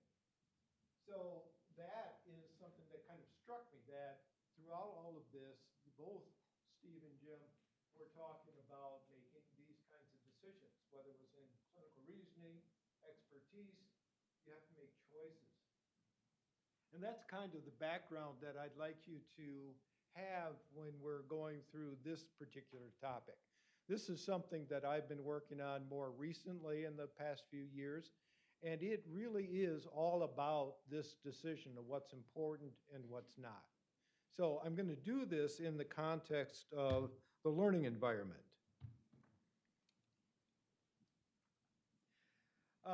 And to think about it for your own application, we all live in a learning environment. Some of us are teachers in this environment. Have some control over creating it. Some of us are learners in these environments, and you are influenced in various ways by the environment, but you are also a major part of what makes that environment exist. So when you think about your learning environment, something that we usually don't do, one of the things that we often say is unimportant. When you think about your learning environment, how would you go about describing it? So what would you say is important in your learning environment? What are the things that aren't, that don't really matter, that you could ignore or exchange, trade out? And then how does this environment work? How do all these things that you've decided are important, how do they fit together? How do they work to make good things happen? So those are kind of really basic foundational questions, but they can be brought out as well by looking at more action responses to a learning environment. So if you have these ideas about your learning environment, what would you have to do to change it? What would you have to know about the environment? What kinds of skills would you have to start making an influence to change the environment into something that might be better?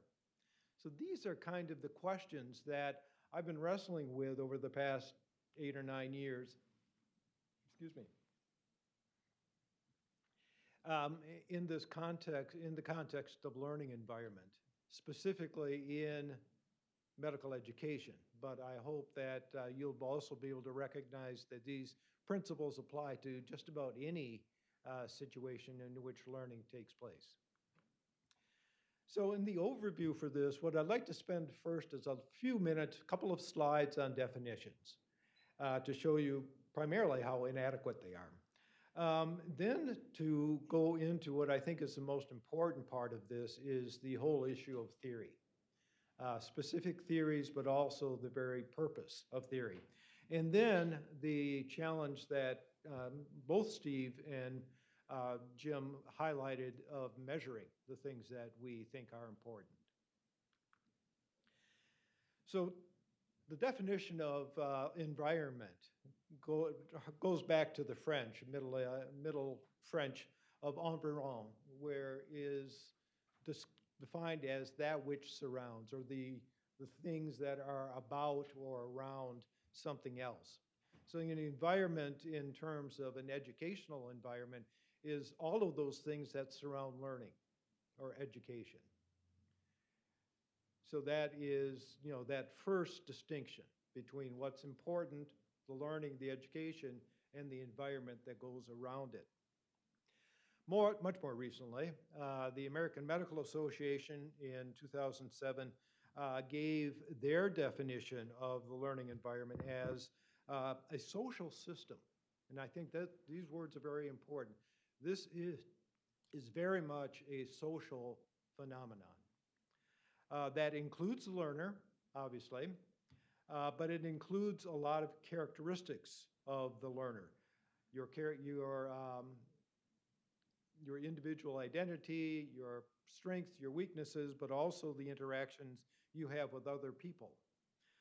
It includes the individuals with whom the learner interacts, which in medical school are, of course, teachers, their patients, their allied health, they are family members, a huge number of individuals now are all being included in this definition of the learning environment. And it is the formal and informal rules that govern these interactions with this environment. These rules are the culture that we have in medicine. They're the official University of Michigan medicine policies. It takes lots of different forms. But the AMA is saying that when we're talking about the learning environment, we need to include all of these things. And that then is their definition of what's important. More recently, the Macy Foundation had a conference on the learning environment, in which I, along with Steve Durning, had the wonderful opportunity to write one of the focus papers. And in the result of that conference, they took another shot at trying to define the learning environment and described it as, again, these social interactions and the organizational culture and structures and the physical and virtual space that surrounds the learner's experiences in this learning activity. So they, again, identified what they consider important. It's a broader set from what the AMA identified. So they're saying that the learning environment is larger, encompasses more things. So if you spend any time with this literature, you quickly find out that there are a number of characteristics, of features, of variables that people have looked at in terms of research and in developing better curriculum, solving problems, have identified as being part of the environment, that being important. Things like the physical facilities, things like the size of the class. Many studies have touted the benefits of a small class. The characteristics of the faculty, relationships among peers, competent teachers, leisure time, curriculum structures, institutional, on and on in this literature, which leaves you with the question of what isn't important. And the problem that if everything's important and then nothing is, you have not solved any of the problems of doing research on this. So that and maybe the learning environment is particularly susceptible to this issue of what's in and what's out because it is so broadly defined. So how do we get some help in this area? And this, again, goes back to what Jim and David were talking about as Steve. Why did I say David? Anyway, one of my best friends, yeah. But the both talked about the importance of theory. And the theory is what I'd like to draw on here to see how this would help us think about this really complex phenomenon of the learning environment. So these are several theories that have been proposed, and I'll have you think about them in terms of what they include and leave out, and whether this fits into the kind of environment that might be useful for you. So one very popular one that has been around medical education circles for a number of decades stems from Fred Hafferty's work on the hidden curriculum. The idea that every school, every institution has a formal stated curriculum. Here are our goals and objectives. Here's the syllabus, and the test will evaluate the things that we think are important. That official curriculum is the focus for a lot of the school's activities. But Fred Hafferty pointed out that there's also a hidden curriculum, a curriculum that isn't acknowledged, that isn't defined, that isn't obvious, but is there through the way teachers teach, the way students interact with each other, so that you may have a school that officially emphasizes the importance of fairness and equity, but have a hidden curriculum, a culture that actually works against that. So that is, Fred's contribution of the importance of recognizing the stated and the unstated both have an influence on learning. It might also be feasible to take that a little bit further and talk about the hidden and the official learning environment. So we have an official learning environment that revolves around classrooms, around the simulation center, around the libraries and resources for that. But we also have a hidden learning environment that may be encountered by students who are having trouble finding machines. Or this last week, the whole system shut down. So a learning environment that is not the one that the promotional information will highlight, but the one is there just nonetheless. So that might be one way to think about the learning environment, what matters and what doesn't matter. Another one is Rupert Moos. Moos was a Dutch psychologist who did a lot of work on the environment, particularly in a psychotherapy context of administering and delivering therapy. He identified 3 particular areas of the learning environment that he thought were important. And these should start to sound familiar. The first one was the personal development and the goal direction of the individual learner. So what were their goals?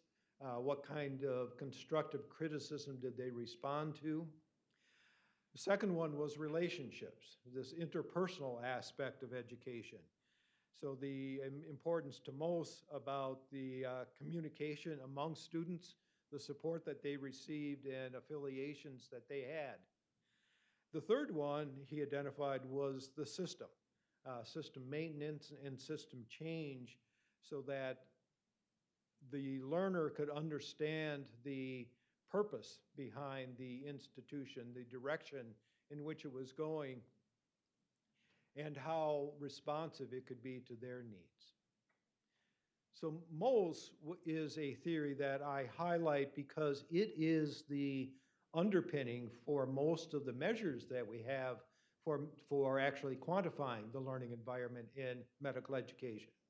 So and there are dozens of tools, of measurement instruments to try to diagnose or try to assess the learning environment, whether it's positive, negative, whether it has strengths or weaknesses. All of them are centering around this theory.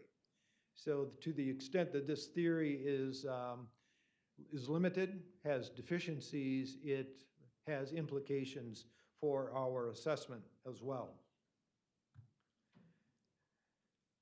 Steve mentioned the situated cognition, which is one other theory that can be used to think about the learning environment. Again, it's looking at context in a fairly general way, that most cognition, we focus on the cognition as a psychological phenomenon. Problem solving, clinical reasoning, expertise, all of those things are the things we focus on. But situated cognition comes in to remind us that in addition to these important things, there's a whole environment in which all of this work takes place. So there is no problem solving, there is no clinical reasoning without a situation. And the importance of recognizing that situation and the impact that it can have on your clinical reasoning or problem solving is, again, another way to think about what's important and what isn't. Person-environment fit comes from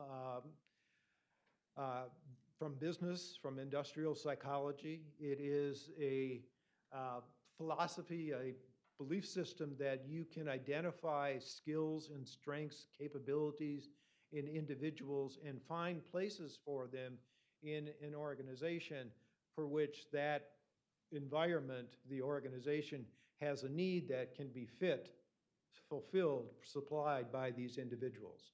So Steve, correct me if I'm wrong, but my understanding is that the military does a fair bit of this, trying to identify skills of recruits, of soldiers, and find the right place for those skills within the large, very complex organization. But this is not something that has shown up in medical education. Medical education has not adopted this framework, and probably to some detriment. Coming closer now to the end of this roster of theories is another one that I have to thank Van Harrison for. Van has been reminding me for years, for decades actually, that there's more to it than just individual people. And Van led me to Miller's theory of living systems. And this comes from a broader set of theories about general systems theory that look at the nature of systems at different scales. So Miller was particularly interested in biological systems and looking at them from multiple scales from the cellular to the supranational, including the individual to the group, institutions. All of these had some common features. Things of taking in resources, excreting resources, serving functions, adapting to their environment. All of these kinds of characteristics can be seen at these different levels of scale. And from that, I was particularly struck by that concept of scale, and I wanted to highlight these 5 levels of Miller's overall system theory to recognize that another part of the learning environment is at what level of scale we want to look at. So we can talk about learning at the person, at the individual level. We can talk about group learning. We can do the same with organizations and communities and systems. Societies. So what we did, Steve and I and our colleagues, Lauren Maggio and David Irby, was to link that idea of scale, of living systems that have different environments for its functions, each one learning, and try to build a new theory, a better theory, at least a theory that has different strengths and weaknesses from others. So we came up with this, and this was, again, stemming from the Macy Foundation Conference, and came up with a framework that's illustrated in this diagram. You'll see that in the middle is learning. That is what we're saying is our focus. And around that learning are the arrows that emphasize that this is a psychosocial phenomenon. And the psychosocial phenomenon are represented in persons, they're represented in the social domain, and they're represented at the organizational scale. But in addition to those 3 psychosocial aspects of the learning environment, we also need to remember the physical environment and the virtual environment, the technical environment. Within each of these, I've got some quick descriptions of what sorts of things we are interested in when we're looking at organizations, like things like accreditation rules and organizational cultures, policies, curriculum resources are all ways of describing the organizational frame.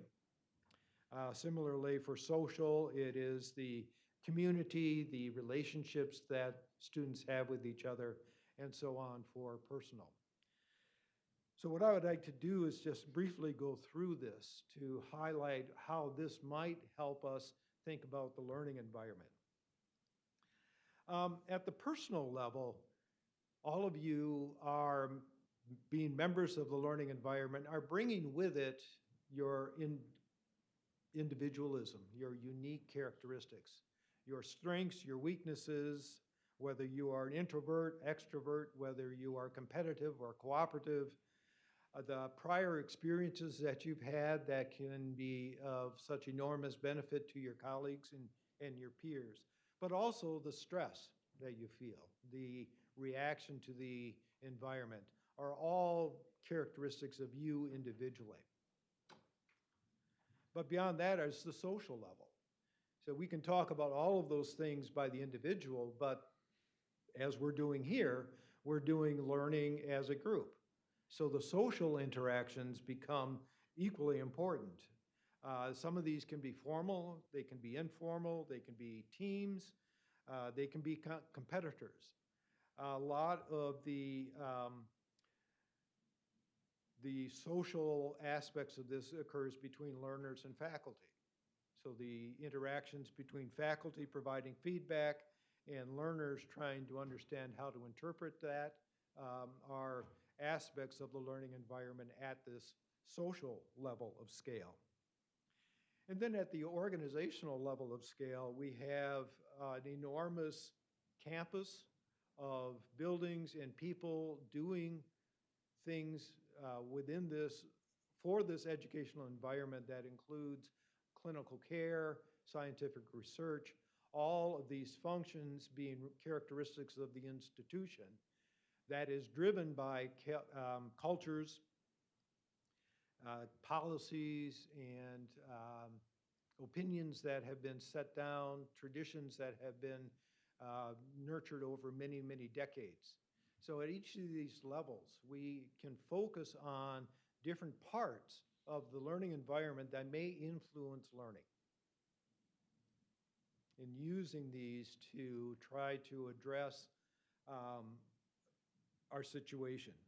I should also mention the physical space, one that's often ignored. Most of the time the research on learning environment is social, but the space is an enormously important aspect of the environment.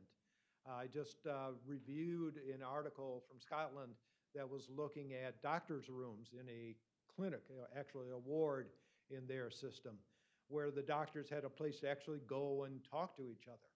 And they analyzed using some ethnography, which Alexander starts getting excited about as an ethnographer. But using ethnography to understand how these different spaces, the characteristics of the doctor's room, influenced the experience of the learners. Sorry, my hearing aid tells me I'm getting a phone call. It's Michigan Medicine. So we were just about to talk about the virtual environment. So the physical space, they compared these two doctors' rooms. They were both very small. One of them didn't have a door. It was basically a turn-off from a corridor, but it held a couple of chairs and a computer. But that was where the doctors and staff would go to talk about cases. The other example that they looked at was a little bit larger, had a door, had multiple computer terminals, and seating that facilitated the interactions within those environments. And they identified a number of ways that these spaces influenced the way students perceived the learning environment. The small room made them feel that they were being ignored, they were being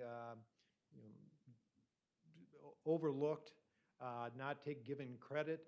They felt that they had no investment in the process, in the system, in the ward, because there was no respect for them as represented by the space. So space is something that is more than just a place for seats.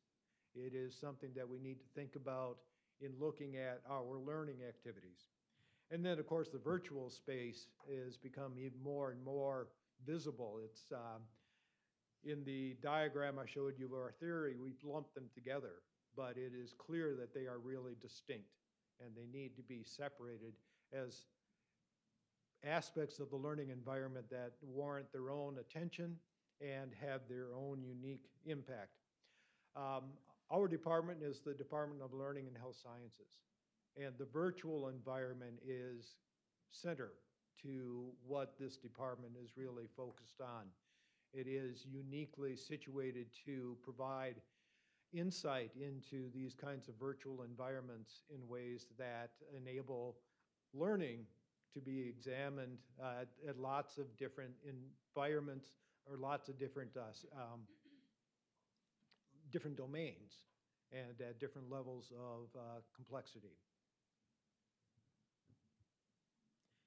So that theory that I just described, which we pulled together, I was happy to say was picked up by one of our colleagues of Boyd Richards at the University of Utah, who took the theory and these 4 different categories: virtual, space, personal, group, and organizational, and tried to apply this theory to about 112 excerpts that they had collected from learners about their learning experiences on surgery and obstetrics gynecology. And they had a very interesting point allocation system that they would take a statement by a student, look at this 4-facet model of the learning environment, and judge how much weight of this, or how much did each of these 4 elements bear on the statement that was given by the students. And they would do this for all 112, with some students or some statements being much more about their individual experiences, others being much more about the social environment, but recognizing that any given situation or a statement about the learning environment could be of multiple. And that is indeed what they found, is that there were very few things that are just one facet. It's just the organization or just the people. It's almost always a complex interaction of these different aspects of the learning environment. And when they averaged these out, they, not surprisingly, the most common one was the social facet, followed by the personal experiences and organizational, and they too did not think very often about space as being aspects of the learning environment. So I'm going to wrap up with a few observations about measuring the learning environment and a couple of illustrative studies. So there, as I mentioned before, are a lot of instruments to purportedly measure the learning environment. And fairly recently, there have been 3 almost simultaneous critical reviews, systematic reviews of these instruments. All of them are self-report instruments by students. So when you think about what we've been talking about for the learning environment and what makes up the learning environment, the individual students is just one piece of it. But our measurement of it is just ignoring everything else. We're just thinking that the students live in the environment, therefore they understand how everything ties together. And there's really no evidence that that's the case. So a big issue in any research about the environment is, how do you measure it? How do you measure things that are not individuals who can tell you or write down in a survey what they think? It's a big, major challenge. Most of these theories that underlie the discussion or the study of the learning environment are pretty atheoretical. A lot of them come because something happened, like Hurricane Katrina. Hurricane Katrina came along, devastated the University of Tulane and its medical school, had a devastating impact on its environment, but that came to surface only when the hurricane hit. Before that, it was just ignored. It was just invisible. And I think that's true for much of our learning environment. It's invisible until it breaks, until something happens. Then we start looking for causes. And the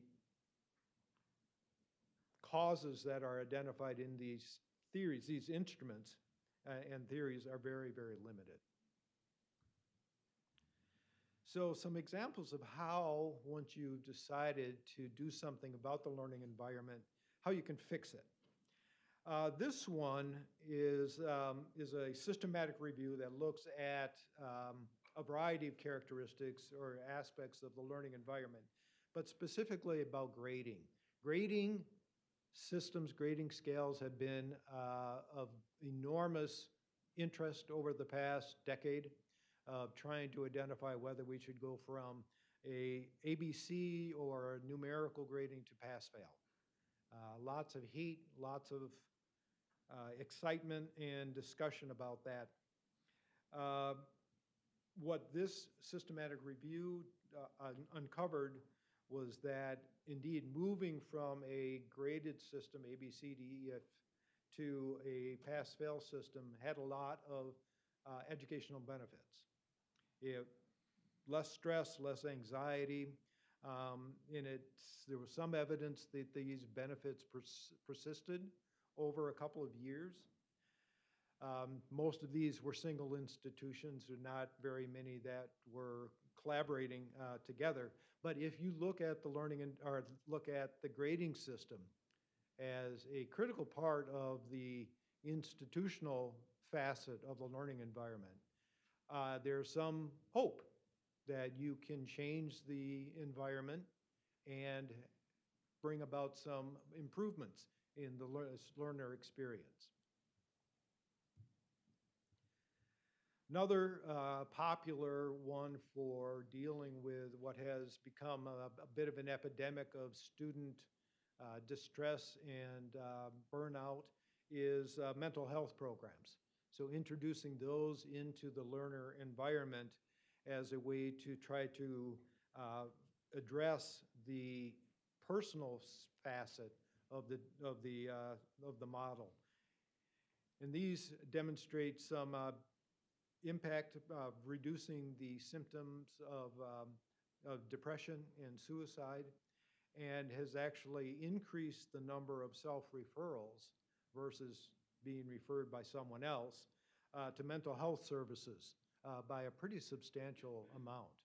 So again, another environmental manipulation to improve the educational experience. This one actually reflects University of Michigan.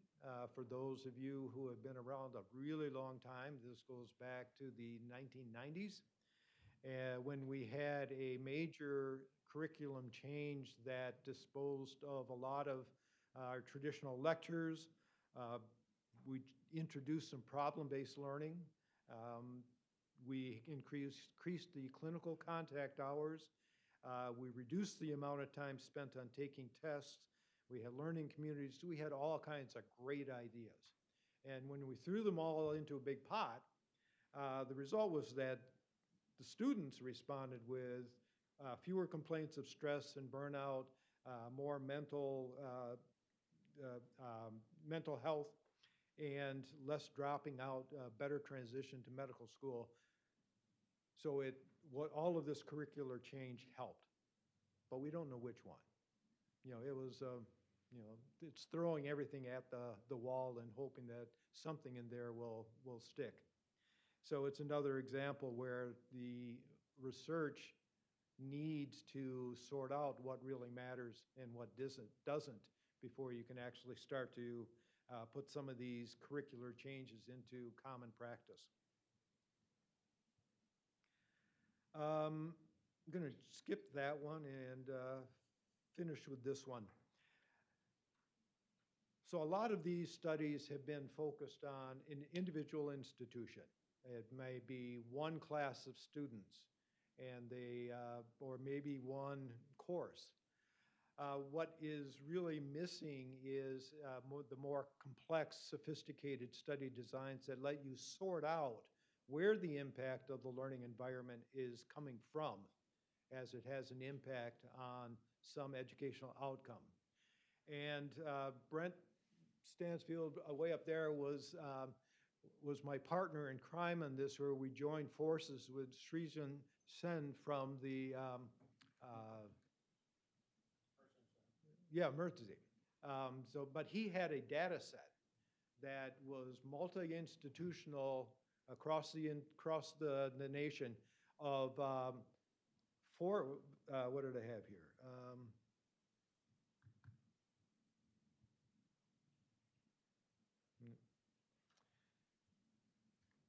So it had 8 specialties. It had 20 medical schools. It had 186 individual programs.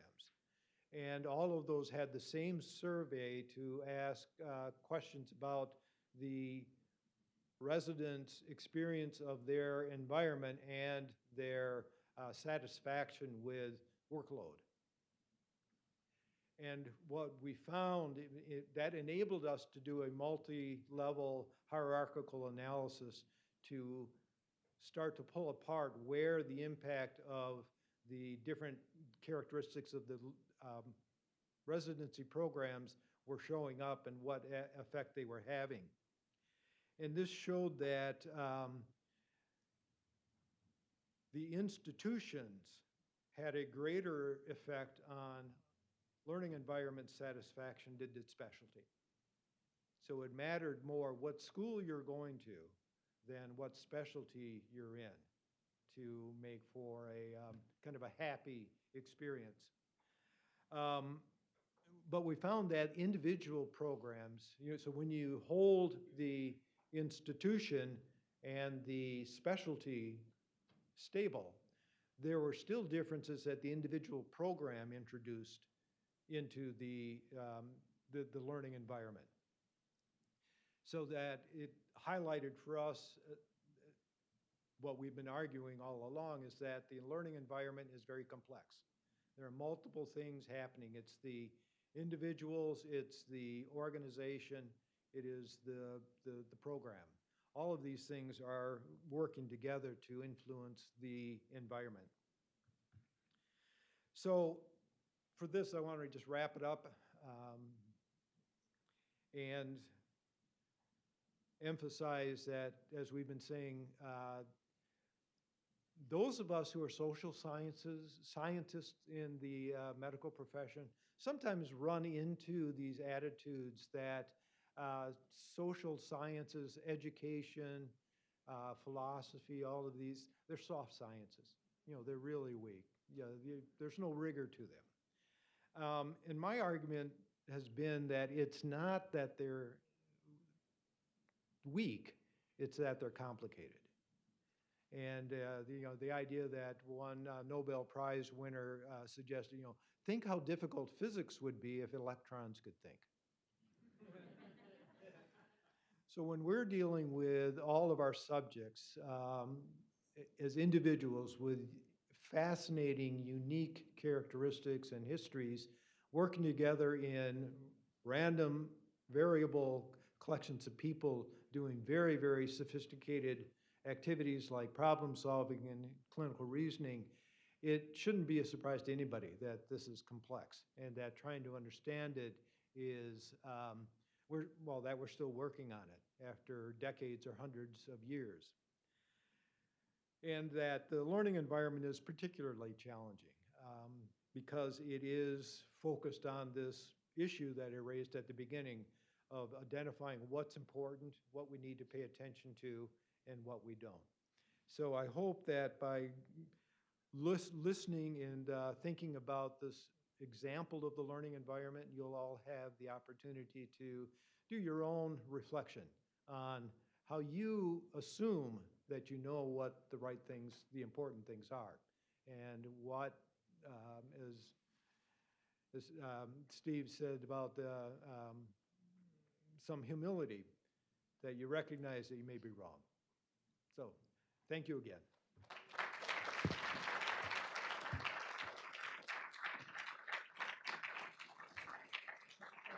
So, be happy to take any questions. Raj, of course. Larry, I'll start out. Thank you, first of all. Just thank you for everything you've done for us as your mentees. You know, we're real fans here.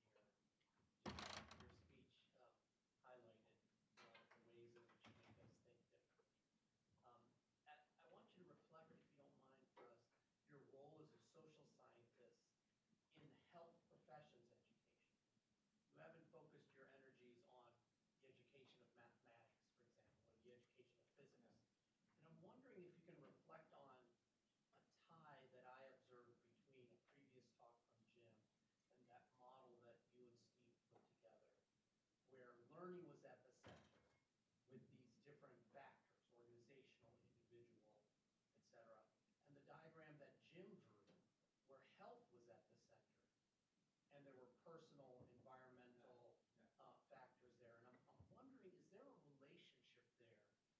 synergy that we're not picking up on?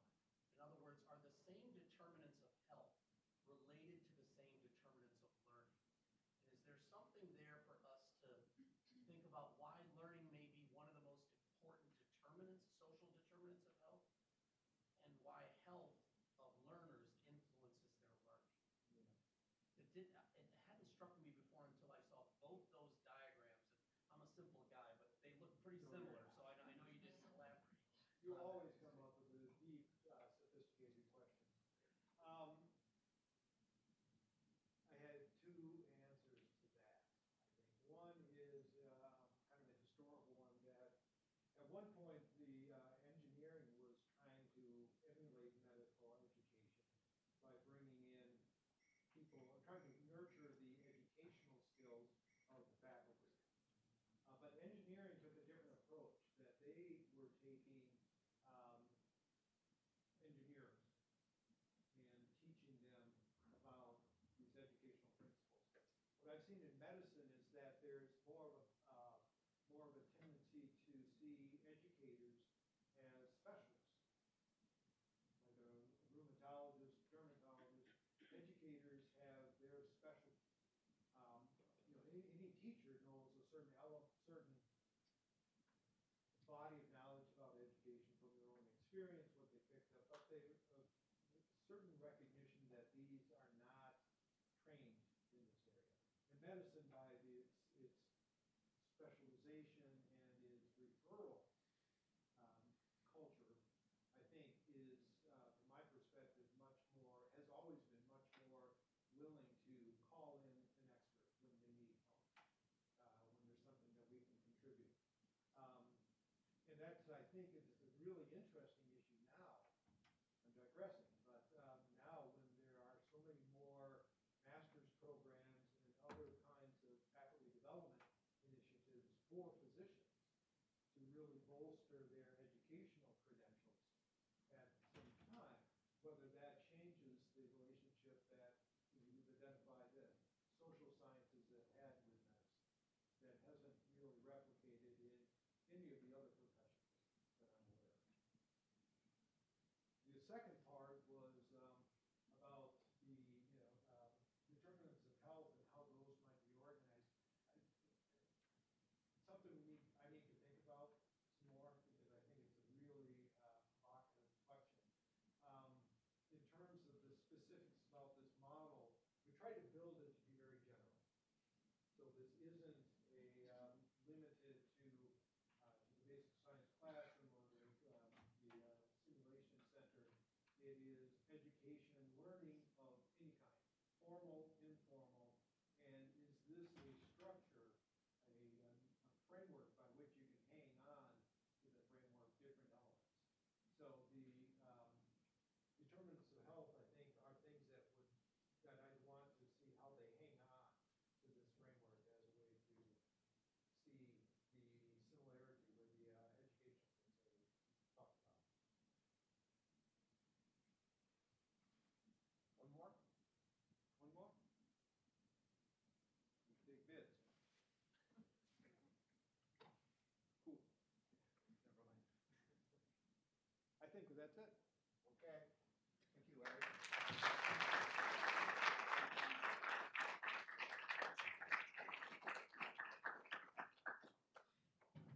So I actually think that Larry's answer to that question provided a perfect segue to the next part of our symposium here, when you mention programs to help promote educational skills in faculty members and others in the environment of medical and health professions education. It just so happens, and I neglected to mention this when I was introducing Larry earlier, at least I think I neglected to mention it, that Larry founded the Master of Health Professions Education program at this university many years ago, and directed it and continues to direct it to this very day. It's been an extraordinarily successful program, and I think a very distinguishing or differentiating uh, aspect of this department. And I've been proud as chair of this department to have this program as part of the family of educational activities we host. It just so happens that we have a graduate of the MHPE program here, Dr. Lou Edgy, currently an Associate Dean for Graduate Medical Education at the University of Cincinnati, who, on behalf of herself and the students and the alumni of the MHPE program, wishes to make some remarks, and we are delighted that she is here with us to do this. Fortunately, you can drive from Cincinnati, right? You don't have to fly.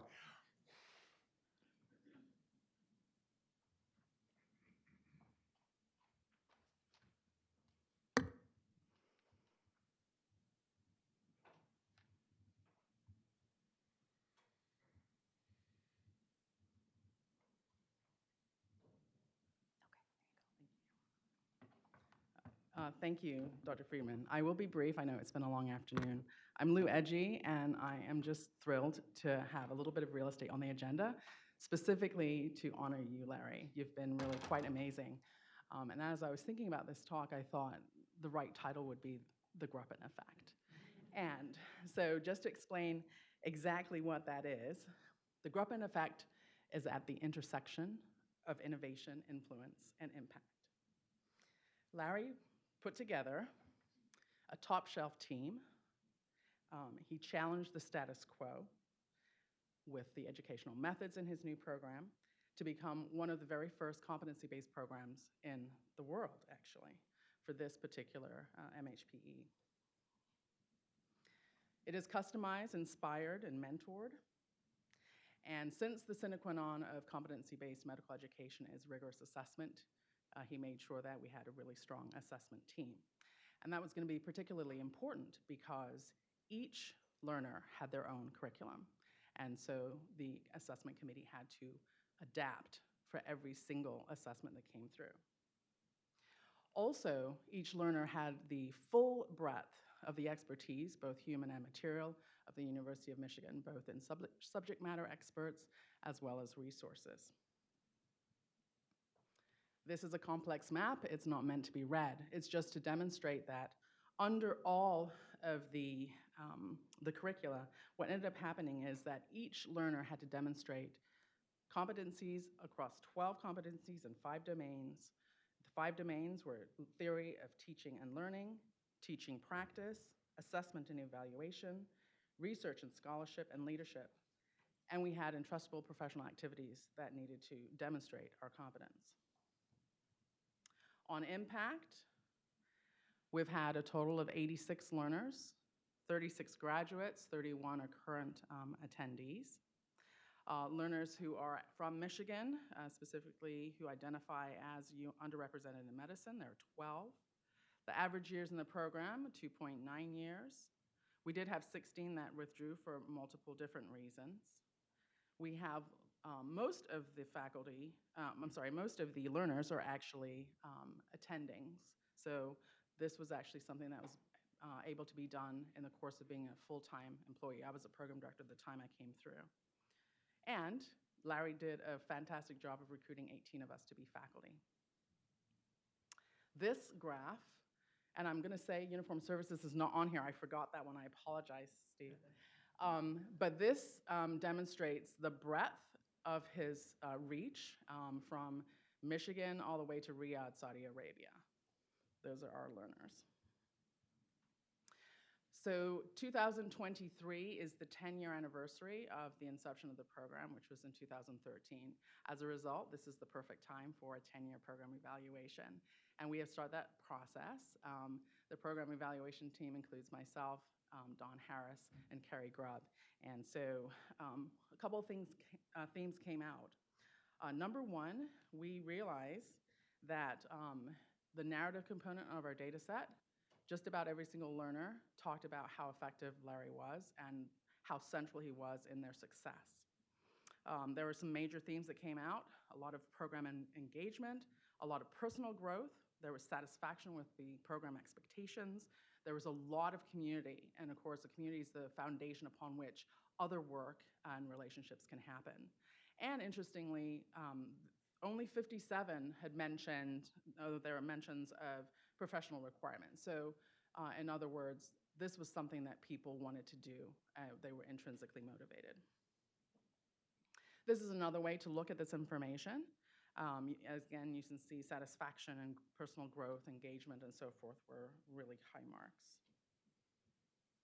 On influence, when we think of leaders that we remember, this is a screensaver that I developed in January, and when I think of Larry, I think of all these things.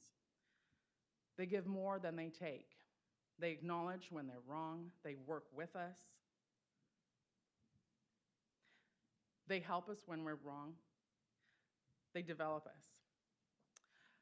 I'm going to say that the middle portion of this, the white, shows the titles of all of the future places that folks went. So for example, folks came in with one degree, they came in with a certain job description, and in the white are the future job descriptions that they had when they left the program. So as you can see, the full range of impact. The maze demonstrates exactly what we did, and so we published widely, we formed learning communities, we developed others. We created new programs, courses, podcasts, curricula. We established personal learning networks. We presented internationally. We made enduring relationships. We formed writing groups, developed ourselves, collaborated on workshops. We wrote grants, and we became coaches. And Larry, here at the institution and nationally, developed relationships. As you can see, many folks that are here, both faculty and learners. He continued to do that. A couple of these are from the graduation that we had when our class graduated, the maiden class in 2013, and then also the most recent graduation, the right lower side. But Larry also made room for graduation or for international involvement. And so whether it was going to China or India to write grants, or whether it was presenting on competency-based medical education in Malaysia, we got there because of Larry. These quotes, the one on the left really signifies probably a really accurate sampling of almost all our learners. My academic success has been a direct result of Larry's mentorship, guidance, and support. And as you can see, Larry, you're an amazing bridge to an amazing future. Thank you. You showed me the true meaning of collaboration, of sharing knowledge and ideas, and broadening my horizons in competency-based medical education. Larry was the wind beneath my rogue MHPE wings. He got me through a number of EPAs when help was direly needed. Thank you for all you've done for me in our community. And following your example, I was able to learn and function within a group of prestigious colleagues in the inclusive MHPE community. So all of us who have graduated know, so that's 39 of us, know that Larry uses a laser writer to inscript each pen that he gives us with MHPE. So we felt it was right and timely and fitting to inscribe with him a plaque, the Larry Gruppen effect. So Larry, thank you for making such an indelible impression on all of us and really changing the trajectory of our academic lives. We appreciate you.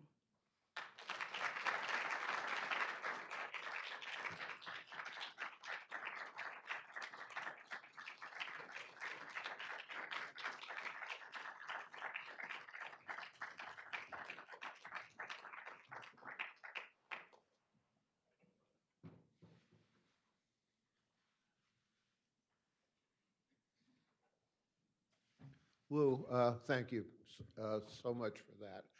I actually think that was an extremely fitting conclusion to this symposium. So, Larry, thank you for everything you've done. And this, of course, is not goodbye to you in any way. We still have you as an active emeritus member of our faculty, and we're very grateful for that. And we're going to watch the meter as your number of citations grows, and we'll see if you can catch up with Steve. Okay, so thank you everyone for coming, and we will adjourn now for a reception, which will be in the Windows Lounge downstairs, one flight. So we look forward to seeing you there. Thank you again for coming.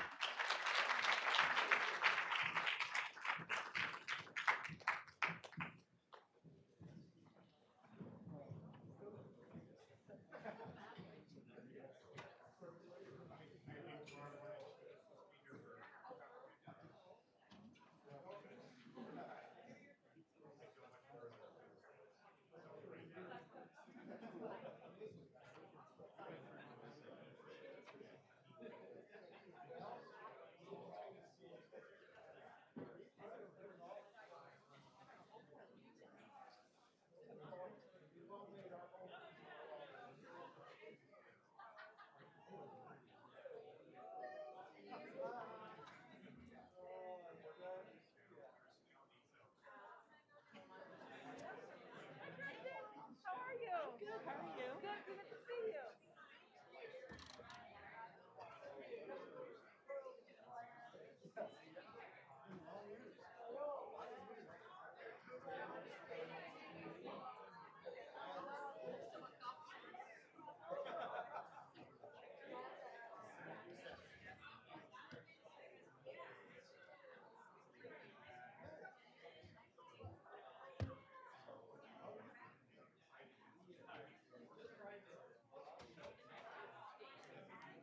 Thank you so much for making that so Oh, seamless. of course. No, your presentation was great. That was awesome.